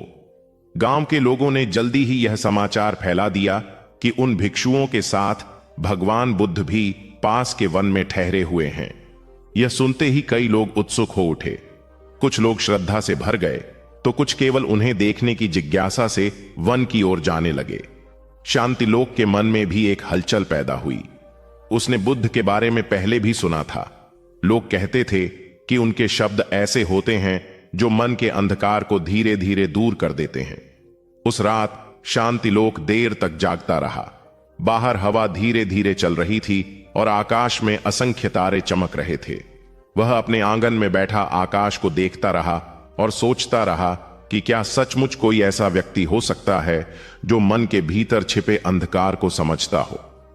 अगली सुबह जब आकाश में हल्की रोशनी फैलनी शुरू हुई और पक्षियों की आवाजें सुनाई देने लगीं, तब वह जंगल की ओर चल पड़ा। पगडंडी पर ओस की बूंदें चमक रही थीं और हवा में मिट्टी और पत्तों की गंध घुली हुई थी। कुछ दूर चलने के बाद वह उस स्थान पर पहुंचा जहां भिक्षु वृक्षों की छाया में बैठे हुए थे। वहां का वातावरण अत्यंत शांत था। कुछ भिक्षु ध्यान कर रहे थे, कुछ अपने भिक्षा पात्र साफ कर रहे थे और कुछ दूर बैठकर आपस में धीमे स्वर में बात कर रहे थे। उन सबके बीच एक विशाल पीपल का वृक्ष था। उस वृक्ष के नीचे एक व्यक्ति स्थिर मुद्रा में बैठे थे। वह थे भगवान बुद्ध। शांतिलोक कुछ दूरी पर खड़ा उन्हें देखता रहा। उसके मन में एक अजीब सी अनुभूति हो रही थी, जैसे उसके भीतर उठने वाले विचार धीरे धीरे शांत हो रहे हों। कुछ देर बाद बुद्ध ने धीरे धीरे अपनी आंखें खोलीं और उसकी ओर देखा। उनकी दृष्टि में इतनी करुणा और शांति थी कि शांतिलोक का संकोच समाप्त हो गया। वह आगे बढ़ा और विनम्रता से बैठ गया। काफी देर तक दोनों के बीच मौन रहा। हवा की सरसराहट और पक्षियों की आवाज उस मौन को और भी गहरा बना रही थी। आखिरकार शांतिलोक ने धीमे स्वर में कहा, भगवान, मेरे मन में एक अंधकार है जिसे मैं समझ नहीं पाता। कभी कभी ऐसा लगता है कि जीवन में कोई दिशा नहीं है। मैं जितना सोचता हूं उतना ही भ्रमित हो जाता हूं। बुद्ध ने उसकी ओर देखा और पूछा, क्या तुमने कभी इस जंगल में रात बिताई है? शांतिलोक ने सिर हिलाया। हां, कई बार, जब जंगल में घना अंधेरा होता है। बुद्ध बोले, तो क्या तुम्हें मार्ग स्पष्ट दिखाई देता है? नहीं भगवान, लेकिन यदि कोई व्यक्ति एक छोटा दीपक जला ले, बुद्ध ने कहा, तो क्या होता है? शांतिलोक ने उत्तर दिया, तब रास्ता दिखाई देने लगता है। बुद्ध मुस्कुराए। मन का अंधकार भी ऐसा ही है। जब मनुष्य अपने भीतर जागरूकता का दीपक जलाता है, तब धीरे धीरे उसका मार्ग स्पष्ट होने लगता है। शांतिलोक लंबे समय तक यह सुनता रहा। उसे लगा जैसे उसके भीतर कोई नई रोशनी जन्म ले रही है। उस दिन वह देर तक वहां बैठा रहा। उसने बहुत कम प्रश्न किए, लेकिन बुद्ध के शब्द उसके मन में गहराई तक उतरते गए। जब वह वापस गांव लौटा, तब सूर्य अस्त होने लगा था और आकाश लाल रंग से भर गया था। जंगल की छाया लंबी हो गई थी, लेकिन उसके मन का अंधकार पहले जैसा नहीं था। अगले कई दिनों तक वह रोज उस वन में जाने लगा। धीरे धीरे उसने ध्यान करना सीखा और अपने विचारों को समझना शुरू किया। एक दिन जब वह फिर जंगल के भीतर चल रहा था, तब सूर्य की किरणें पेड़ों की शाखाओं के बीच से छनकर भूमि पर गिर रही थीं। उसने उस प्रकाश को देखा और अचानक उसे बुद्ध के शब्द याद आए, जब मन में दीपक जलता है तब मार्ग स्पष्ट हो जाता है। उस क्षण उसे महसूस हुआ कि उसके भीतर भी एक छोटा सा दीपक जल चुका है। अब जंगल का अंधकार उसे भयभीत नहीं करता था, क्योंकि उसने समझ लिया था कि अंधकार बाहर नहीं, मन के भीतर होता है। और जब मन में जागरूकता का प्रकाश फैलता है, तब सबसे गहरा वन भी उजाले से भर जाता है। उस दिन से शांतिलोक का जीवन पहले जैसा ही रहा। वही गांव, वही लोग, वही जंगल, लेकिन उसके भीतर एक ऐसी स्थिरता आ चुकी थी जो पहले कभी नहीं थी। और जब भी वह जंगल के उस मार्ग पर चलता तो उसे लगता कि वह केवल पेड़ों के बीच से नहीं गुजर रहा, बल्कि उस प्रकाश की ओर बढ़ रहा है जिसे उसने अपने ही मन में खोज लिया था। प्राचीन भारत के उत्तर पश्चिमी भाग में एक विस्तृत मैदान था, जहां दूर तक फैली धरती हर ऋतु में अलग रंग धारण कर लेती थी। वर्षा ऋतु में वही भूमि हरी चादर ओढ़ लेती, शरद में धान की बालियां हवा के साथ लहराने लगती, और ग्रीष्म ऋतु में मिट्टी का रंग गहरा होकर तपते सूर्य की चमक को अपने भीतर समेट लेता। उस प्रदेश के बीच से एक शांत नदी बहती थी जिसका नाम शीतलिनी था। नदी का जल बहुत गहरा नहीं था, पर उसकी धारा इतनी निर्मल और स्वच्छ थी कि लोग दूर दूर से आकर उसका जल पीते और उसे पवित्र मानते थे। नदी के किनारे एक छोटा सा नगर बसा था जिसका नाम विहंगपुर था। यह नगर किसी बड़े व्यापार या राजकीय वैभव के कारण प्रसिद्ध नहीं था, बल्कि इसलिए जाना जाता था कि वहां के लोग सरल और मेहनती थे। सुबह होते ही जब सूर्य की पहली किरणें नदी के जल पर पड़ती, तब पूरा नगर सुनहरी रोशनी से भर उठता। स्त्रियां नदी से जल भरकर लाती, किसान खेतों की ओर निकल पड़ते और बच्चे नदी के किनारे खेलते हुए दिन की शुरुआत करते। इसी नगर में एक युवक रहता था जिसका नाम था निर्मय। निर्मय का जीवन साधारण था। उसके पिता नाव चलाने का काम करते थे। वे लोगों को नदी के एक किनारे से दूसरे किनारे तक पहुंचाते और उसी से उनका घर चलता। बचपन से ही निर्मय ने अपने पिता के साथ नाव चलाना सीखा था। जब वह छोटा था तब उसे नदी का पानी केवल एक खेल जैसा लगता था। वह पानी में हाथ डालकर लहरों को महसूस करता और आकाश में उड़ते पक्षियों को देखता रहता। लेकिन जैसे जैसे उसकी उम्र बढ़ी, उसके मन में एक अलग प्रकार की बेचैनी जन्म लेने लगी। जब वह नाव चलाते हुए नदी के बीच पहुंचता और चारों ओर केवल जल और आकाश दिखाई देता, तब उसके मन में अनेक प्रश्न उठने लगते।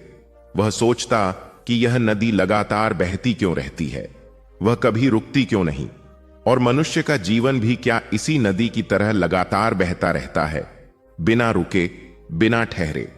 निर्मय कई बार इन विचारों में इतना खो जाता कि उसके पिता उसे आवाज देकर वापस वास्तविकता में लाते। एक दिन दोपहर के समय जब वह नदी के किनारे बैठा हुआ था, तब उसने देखा कि दूर पगडंडी से कुछ भिक्षु धीरे धीरे चलते हुए नगर की ओर आ रहे हैं। उनके वस्त्र साधारण थे, उनके हाथों में भिक्षा पात्र थे और उनके चेहरे शांत थे। वे बहुत धीमे और स्थिर कदमों से चल रहे थे। नगर के लोगों ने जल्दी ही यह समाचार फैला दिया कि उन भिक्षुओं के साथ भगवान बुद्ध भी पास के वन में ठहरे हुए हैं। यह सुनते ही नगर में हलचल मच गई। कई लोग उन्हें देखने की इच्छा से वन की ओर जाने लगे। निर्मय के मन में भी एक उत्सुकता जाग उठी। उसने बुद्ध के बारे में पहले भी सुना था। लोग कहते थे कि उनके शब्द ऐसे होते हैं जो मन के भीतर छिपे भ्रम को धीरे धीरे दूर कर देते हैं। उस रात वह देर तक सो नहीं पाया। बाहर नदी की धारा की आवाज सुनाई दे रही थी। हवा हल्की थी और चांद की रोशनी जल पर चमक रही थी। निर्मय अपने घर के बाहर बैठा नदी को देखता रहा। उसके मन में बार बार एक ही विचार उठता रहा कि शायद उसे उस व्यक्ति से मिलना चाहिए जिसके बारे में इतने लोग श्रद्धा से बात करते हैं। अगली सुबह जब आकाश में हल्की रोशनी फैलनी शुरू हुई और पक्षियों की आवाजें सुनाई देने लगीं, तब वह वन की ओर चल पड़ा। रास्ता नदी के किनारे किनारे जाता था। हवा में नमी थी और मिट्टी की सुगंध चारों ओर फैल रही थी। चलते चलते वह उस स्थान तक पहुंचा जहां कई भिक्षु वृक्षों की छाया में बैठे हुए थे। उनके बीच एक विशाल वृक्ष था। उस वृक्ष के नीचे एक व्यक्ति स्थिर मुद्रा में बैठे थे। वह थे भगवान बुद्ध। निर्मय कुछ दूरी पर खड़ा उन्हें देखता रहा। उसके मन में एक अजीब सी शांति उतरने लगी। कुछ समय बाद बुद्ध ने धीरे धीरे अपनी आंखें खोलीं और उसकी ओर देखा। वह दृष्टि इतनी शांत थी कि निर्मय का संकोच समाप्त हो गया। वह आगे बढ़ा और विनम्रता से बैठ गया।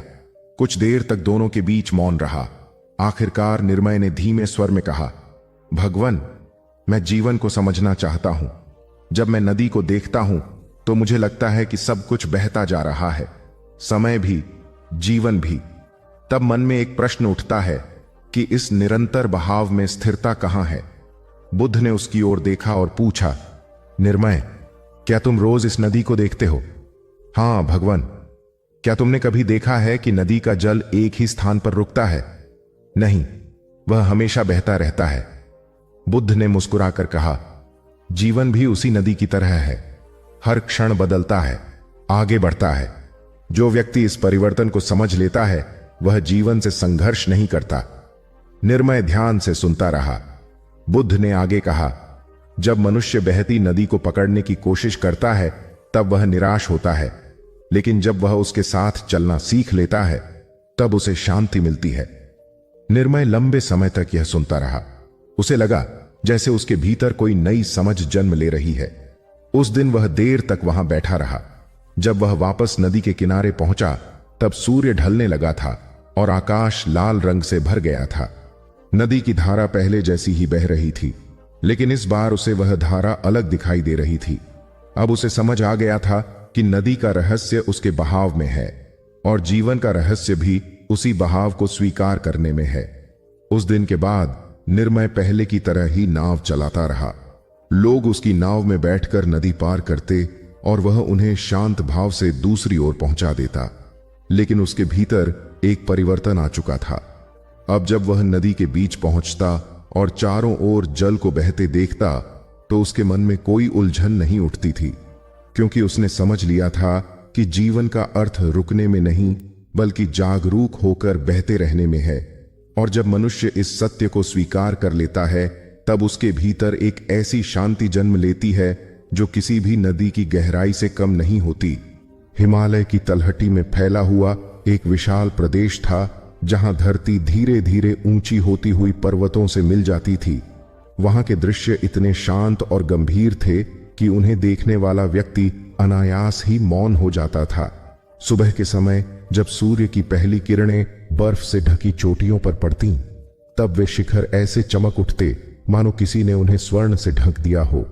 नीचे की ओर घने देवदार और चीड़ के वन फैले हुए थे, जिनके बीच से ठंडी हवा गुजरती तो उनकी शाखाएं धीमे धीमे झूमने लगती और एक लंबी गूंजती हुई ध्वनि पूरे वातावरण में फैल जाती।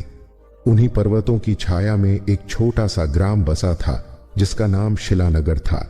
यह गांव किसी बड़े नगर की तरह व्यस्त नहीं था, परंतु वहां के लोगों का जीवन प्रकृति के साथ इतना जुड़ा हुआ था कि वे हर मौसम के परिवर्तन को अपनी दिनचर्या में महसूस करते थे।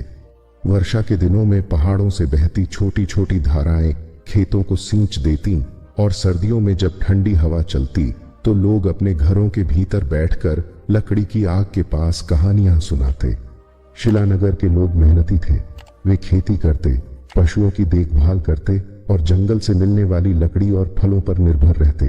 उनका जीवन साधारण था, पर उस साधारणता में एक गहरी स्थिरता थी। इसी गांव में एक युवक रहता था जिसका नाम था तुषारक। तुषारक बचपन से ही पर्वतों के बीच पला बढ़ा था। वह अक्सर सुबह सुबह गांव से निकलकर ऊंचाई की ओर चला जाता और किसी चट्टान पर बैठकर दूर तक फैले पर्वतों को देखता रहता। उसे लगता कि इन पर्वतों में कोई ऐसी गहराई है जिसे शब्दों में व्यक्त नहीं किया जा सकता। लेकिन उसी युवक के मन में एक ऐसी उलझन भी थी जो धीरे धीरे उसके भीतर बढ़ती जा रही थी। जब वह अपने आसपास के लोगों को देखता तो उसे लगता कि वे सब अपने जीवन से संतुष्ट हैं। वे काम करते हैं, परिवार के साथ रहते हैं और दिन ढलते ही विश्राम कर लेते हैं। पर तुषारक का मन शांत नहीं रहता था। उसके भीतर एक निरंतर विचार उठता रहता, क्या जीवन केवल इतना ही है? क्या मनुष्य केवल जन्म लेने, काम करने और फिर समय के साथ मिट जाने के लिए ही इस संसार में आता है, या फिर जीवन के भीतर कोई ऐसा रहस्य भी छिपा है जिसे समझना आवश्यक है? कई बार वह इन विचारों में इतना डूब जाता कि उसे आसपास की दुनिया दिखाई ही नहीं देती। उसके पिता कई बार उससे कहते कि अत्यधिक सोचने से मन भारी हो जाता है, पर तुषारक को लगता कि वह इन प्रश्नों से बच नहीं सकता। एक दिन सुबह के समय जब वह पहाड़ी मार्ग से नीचे लौट रहा था तब उसने देखा कि गांव की ओर आने वाली पगडंडी पर कुछ भिक्षु धीरे धीरे चलते हुए दिखाई दे रहे हैं। उनके वस्त्र साधारण थे और उनके कदमों में अद्भुत स्थिरता थी। वे किसी प्रकार की जल्दी में नहीं थे, मानो उनके लिए यात्रा स्वयं ही एक ध्यान हो। गांव में यह बात फैलते देर नहीं लगी कि उन भिक्षुओं के साथ भगवान बुद्ध भी पास के वन में ठहरे हुए हैं। यह समाचार सुनते ही गांव के कई लोग उत्सुक हो उठे। कुछ लोग श्रद्धा से भर गए तो कुछ केवल उन्हें देखने की जिज्ञासा से वन की ओर चल पड़े। तुषारक ने भी यह समाचार सुना। पहले उसने इस पर विशेष ध्यान नहीं दिया, पर जब उसने देखा कि गांव के कई बुजुर्ग और युवा उस दिशा में जा रहे हैं, तब उसके मन में भी एक हलचल उठी। उसने बुद्ध के बारे में पहले कई बार सुना था। यात्रियों से उसने उनके उपदेशों की चर्चा भी सुनी थी। लोग कहते थे कि उनके शब्द ऐसे होते हैं जो मन के भीतर छिपे भ्रम को धीरे धीरे मिटा देते हैं। उस रात तुषारक देर तक जागता रहा। बाहर हवा चल रही थी और दूर कहीं किसी पहाड़ी धारा की आवाज सुनाई दे रही थी। वह अपने घर के बाहर बैठा आकाश को देखता रहा, जहां असंख्य तारे चमक रहे थे। उसके मन में एक ही विचार बार बार उठ रहा था, यदि सचमुच कोई ऐसा व्यक्ति है जो जीवन के रहस्य को समझता है तो उससे मिलना चाहिए। अगली सुबह जब आकाश में हल्की रोशनी फैलनी शुरू हुई और पहाड़ों के ऊपर सूर्य की किरणें चमकने लगीं, तब तुषारक घर से निकल पड़ा। वन की ओर जाने वाला मार्ग संकरा था। दोनों ओर ऊंचे देवदार के वृक्ष खड़े थे और उनके बीच से छनकर आती धूप जमीन पर सुनहरी आकृतियां बना रही थी। हवा ठंडी थी और उसमें पर्वतों की नमी घुली हुई थी। कुछ दूर चलने के बाद वह उस स्थान पर पहुंचा जहां कई भिक्षु वृक्षों की छाया में बैठे हुए थे। वातावरण इतना शांत था कि वहां पहुंचते ही उसके मन की हलचल धीमी पड़ने लगी। उस स्थान के मध्य एक विशाल वृक्ष था। उस वृक्ष के नीचे एक व्यक्ति स्थिर मुद्रा में बैठे थे। उनका चेहरा शांत था और उनकी आंखों में ऐसी करुणा झलक रही थी जिसे देखकर किसी का भी मन सहज हो जाए। वह थे भगवान बुद्ध। तुषारक कुछ दूरी पर खड़ा रहा। वह उन्हें देखता रहा और उसे लगा कि उनके आसपास की हवा भी किसी अदृश्य शांति से भरी हुई है। कुछ क्षण बाद बुद्ध ने धीरे धीरे अपनी आंखें खोली और उसकी ओर देखा। उनकी दृष्टि में न कोई प्रश्न था, न कोई आश्चर्य, केवल एक गहरी समझ थी। तुषारक का संकोच धीरे धीरे समाप्त हो गया। वह आगे बढ़ा और विनम्रता से बैठ गया। कुछ समय तक दोनों के बीच मौन रहा। आखिरकार तुषारक ने कहा, भगवान, मेरे मन में एक प्रश्न है जो मुझे लंबे समय से परेशान कर रहा है। मैं जीवन को समझना चाहता हूं, पर जितना सोचता हूं उतना ही उलझ जाता हूं। बुद्ध ने शांत स्वर में पूछा, तुम्हें क्या लगता है, तुम्हारे मन की उलझन का कारण क्या है? तुषारक ने कहा, कभी कभी मुझे लगता है कि संसार में बहुत परिवर्तन है। सुख आता है और चला जाता है, दुख आता है और वह भी चला जाता है। इस परिवर्तन के बीच मन स्थिर कैसे रह सकता है? बुद्ध ने उसकी ओर देखा और धीरे से पूछा, क्या तुमने पर्वतों को देखा है? तुषारक मुस्कुराया, मैं उन्हीं पर्वतों के बीच रहता हूं। बुद्ध बोले, जब तेज हवा चलती है तब क्या पर्वत हिलते हैं? तुषारक ने सिर हिलाया, नहीं, वे स्थिर रहते हैं। बुद्ध ने कहा, मनुष्य का मन भी पर्वत की तरह हो सकता है। परिस्थितियां बदलती रहेंगी, सुख और दुख आते जाते रहेंगे, पर यदि मन स्थिर हो जाए तो वह इन सब के बीच संतुलित रह सकता है। तुषारक लंबे समय तक यह सुनता रहा। उसे लगा जैसे उसके भीतर कोई नया विचार जन्म ले रहा है। उस दिन वह देर तक वहां बैठा रहा। जब वह वापस गांव लौटा तब सूर्य ढलने लगा था और पहाड़ों पर सुनहरी रोशनी फैल गई थी। पर्वत पहले जैसे ही थे, हवा पहले जैसी ही थी, लेकिन उसके मन की अवस्था बदल चुकी थी। अब जब वह पहाड़ों को देखता तो उसे केवल उनका आकार नहीं दिखाई देता था, उसे उनकी स्थिरता दिखाई देती थी। और उसी स्थिरता में उसने जीवन का एक नया अर्थ पाया कि संसार चाहे कितना भी बदलता रहे, यदि मन संतुलित रहे तो भीतर की शांति कभी नष्ट नहीं होती। उस दिन से तुषारक का जीवन पहले जैसा ही रहा, पर उसकी दृष्टि बदल गई।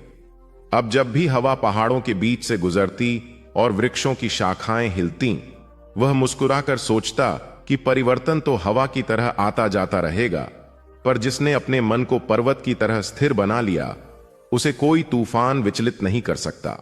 प्राचीन काल में गंगा के विस्तृत मैदानों के बीच एक शांत प्रदेश था, जहां दूर दूर तक फैली हुई धरती पर ऋतुएं अपनी अलग अलग छाप छोड़ती रहती थीं। वर्षा ऋतु के समय खेतों में पानी चमकने लगता। शरद ऋतु में वही खेत धान की सुनहरी बालियों से भर जाते और सर्दियों में हल्की धुंध पूरे वातावरण को एक शांत रहस्य से ढक देती। उसी प्रदेश में एक पुराना नगर था जिसका नाम सुवर्णपुर था। यह नगर व्यापार या युद्ध के कारण प्रसिद्ध नहीं था, बल्कि इसलिए जाना जाता था कि वहां के लोग सरल जीवन जीते थे और अपने श्रम से संतोष पाते थे। सुवर्णपुर की गलियां चौड़ी नहीं थीं, लेकिन उनमें जीवन की धड़कन स्पष्ट महसूस होती थी। सुबह होते ही चूल्हों से धुआं उठने लगता, कुओं पर पानी भरने वाली स्त्रियों की आवाजें सुनाई देती और किसान अपने बैलों के साथ खेतों की ओर निकल जाते। जीवन वहां धीरे धीरे चलता था, जैसे कोई नदी शांत गति से बह रही हो। इसी नगर में एक युवक रहता था जिसका नाम था विहान। विहान किसी बड़े परिवार से नहीं था। उसके पिता साधारण किसान थे और मां घर संभालती थीं। बचपन से ही विहान ने श्रम और सादगी को अपने जीवन का हिस्सा बना लिया था। वह अपने पिता के साथ खेतों में काम करता, पशुओं की देखभाल करता और शाम को घर लौटकर परिवार के साथ समय बिताता। लेकिन उसके भीतर एक ऐसा प्रश्न था जो अक्सर उसके मन को बेचैन कर देता। जब वह खेतों में हल चलाते हुए दूर क्षितिज को देखता, तब उसके मन में एक विचार उठता, क्या जीवन का अर्थ केवल श्रम और समय के साथ बीत जाना है, या फिर इसके भीतर कोई गहरी समझ भी छिपी हुई है। वह कई बार इस प्रश्न को अपने पिता से पूछना चाहता, पर फिर रुक जाता। उसे लगता कि शायद यह प्रश्न केवल उसके मन में ही उठता है। समय बीतता गया, पर उसके भीतर का विचार समाप्त नहीं हुआ। एक दिन दोपहर के समय जब वह खेत से लौट रहा था, तब उसने देखा कि नगर की ओर जाने वाले मार्ग पर कुछ भिक्षु धीरे धीरे चल रहे हैं। उनके वस्त्र साधारण थे, उनके हाथों में भिक्षा पात्र थे और उनके चेहरों पर एक गहरी शांति दिखाई दे रही थी। वे बहुत स्थिर कदमों से चल रहे थे, जैसे उनके भीतर कोई जल्दी नहीं हो। नगर में यह बात फैलते देर नहीं लगी कि उन भिक्षुओं के साथ भगवान बुद्ध भी पास के वन में ठहरे हुए हैं। यह समाचार सुनते ही नगर में हलचल मच गई। कई लोग श्रद्धा से भरकर उन्हें देखने की इच्छा से वन की ओर जाने लगे। विहान के मन में भी उत्सुकता जाग उठी। उसने बुद्ध के बारे में पहले कई यात्रियों से सुना था। लोग कहते थे कि उनके शब्द ऐसे होते हैं जो मन के भीतर छिपे अंधकार को धीरे धीरे दूर कर देते हैं। उस रात विहान देर तक सो नहीं पाया। बाहर हवा धीरे धीरे चल रही थी और दूर कहीं कुत्तों के भौंकने की आवाज सुनाई दे रही थी। वह अपने घर के बाहर बैठा आकाश को देखता रहा, जहां असंख्य तारे चमक रहे थे। उसके मन में एक ही विचार घूमता रहा, यदि सचमुच कोई ऐसा व्यक्ति है जो जीवन को समझता है तो उससे मिलना चाहिए। अगली सुबह जब आकाश में हल्की रोशनी फैलनी शुरू हुई और पक्षियों की पहली आवाजें सुनाई देने लगीं, तब वह वन की ओर चल पड़ा। रास्ते में खेतों की हरियाली थी, मिट्टी की गंध थी और हवा में एक अजीब सी ताजगी थी। कुछ दूर चलने के बाद वह उस स्थान पर पहुंचा जहां कई भिक्षु वृक्षों की छाया में बैठे हुए थे। वातावरण अत्यंत शांत था। कुछ भिक्षु ध्यान कर रहे थे, कुछ अपने पात्र साफ कर रहे थे और कुछ धीमे स्वर में बातचीत कर रहे थे। उन सबके बीच एक विशाल वृक्ष था। उस वृक्ष के नीचे एक व्यक्ति स्थिर मुद्रा में बैठे थे। उनका चेहरा अत्यंत शांत था और उनकी आंखों में ऐसी करुणा झलक रही थी जो किसी भी व्यक्ति के मन को सहज बना दे। वह थे भगवान बुद्ध। विहान कुछ दूरी पर खड़ा उन्हें देखता रहा। उसके भीतर की बेचैनी जैसे धीरे धीरे शांत होने लगी। कुछ क्षण बाद बुद्ध ने अपनी आंखें खोलीं और उसकी ओर देखा। वह दृष्टि इतनी शांत थी कि विहान का संकोच समाप्त हो गया। वह आगे बढ़ा और विनम्रता से बैठ गया। कुछ देर तक दोनों के बीच मौन रहा। फिर विहान ने धीमे स्वर में कहा, भगवान, मैं जीवन को समझना चाहता हूं। जब मैं संसार को देखता हूं तो लगता है कि हर चीज बदलती रहती है। समय बीतता है, लोग आते हैं और चले जाते हैं। इस परिवर्तन के बीच मन को शांति कैसे मिल सकती है? बुद्ध ने उसकी ओर देखा और मुस्कुराए। उन्होंने पास की मिट्टी उठाकर अपनी हथेली पर रख ली। फिर बोले, विहान, यह मिट्टी देखो। जब वर्षा होती है तो यही मिट्टी खेतों को जीवन देती है। जब सूखा पड़ता है तो यही मिट्टी कठोर हो जाती है, लेकिन मिट्टी का स्वभाव बदलता नहीं, केवल परिस्थितियां बदलती हैं। विहान ध्यान से सुनता रहा। बुद्ध ने आगे कहा, मनुष्य का मन भी ऐसा ही है। जब वह बाहरी परिस्थितियों के अनुसार बदलता रहता है तब वह अशांत हो जाता है, लेकिन जब वह अपने भीतर की जागरूकता को पहचान लेता है तब परिस्थितियां चाहे जैसी भी हों उसका मन स्थिर रहता है। विहान लंबे समय तक यह सुनता रहा। उस दिन वह देर तक वहां बैठा रहा। जब वह वापस अपने गांव लौटा तब सूर्य ढलने लगा था और आकाश लाल रंग से भर गया था। उसे महसूस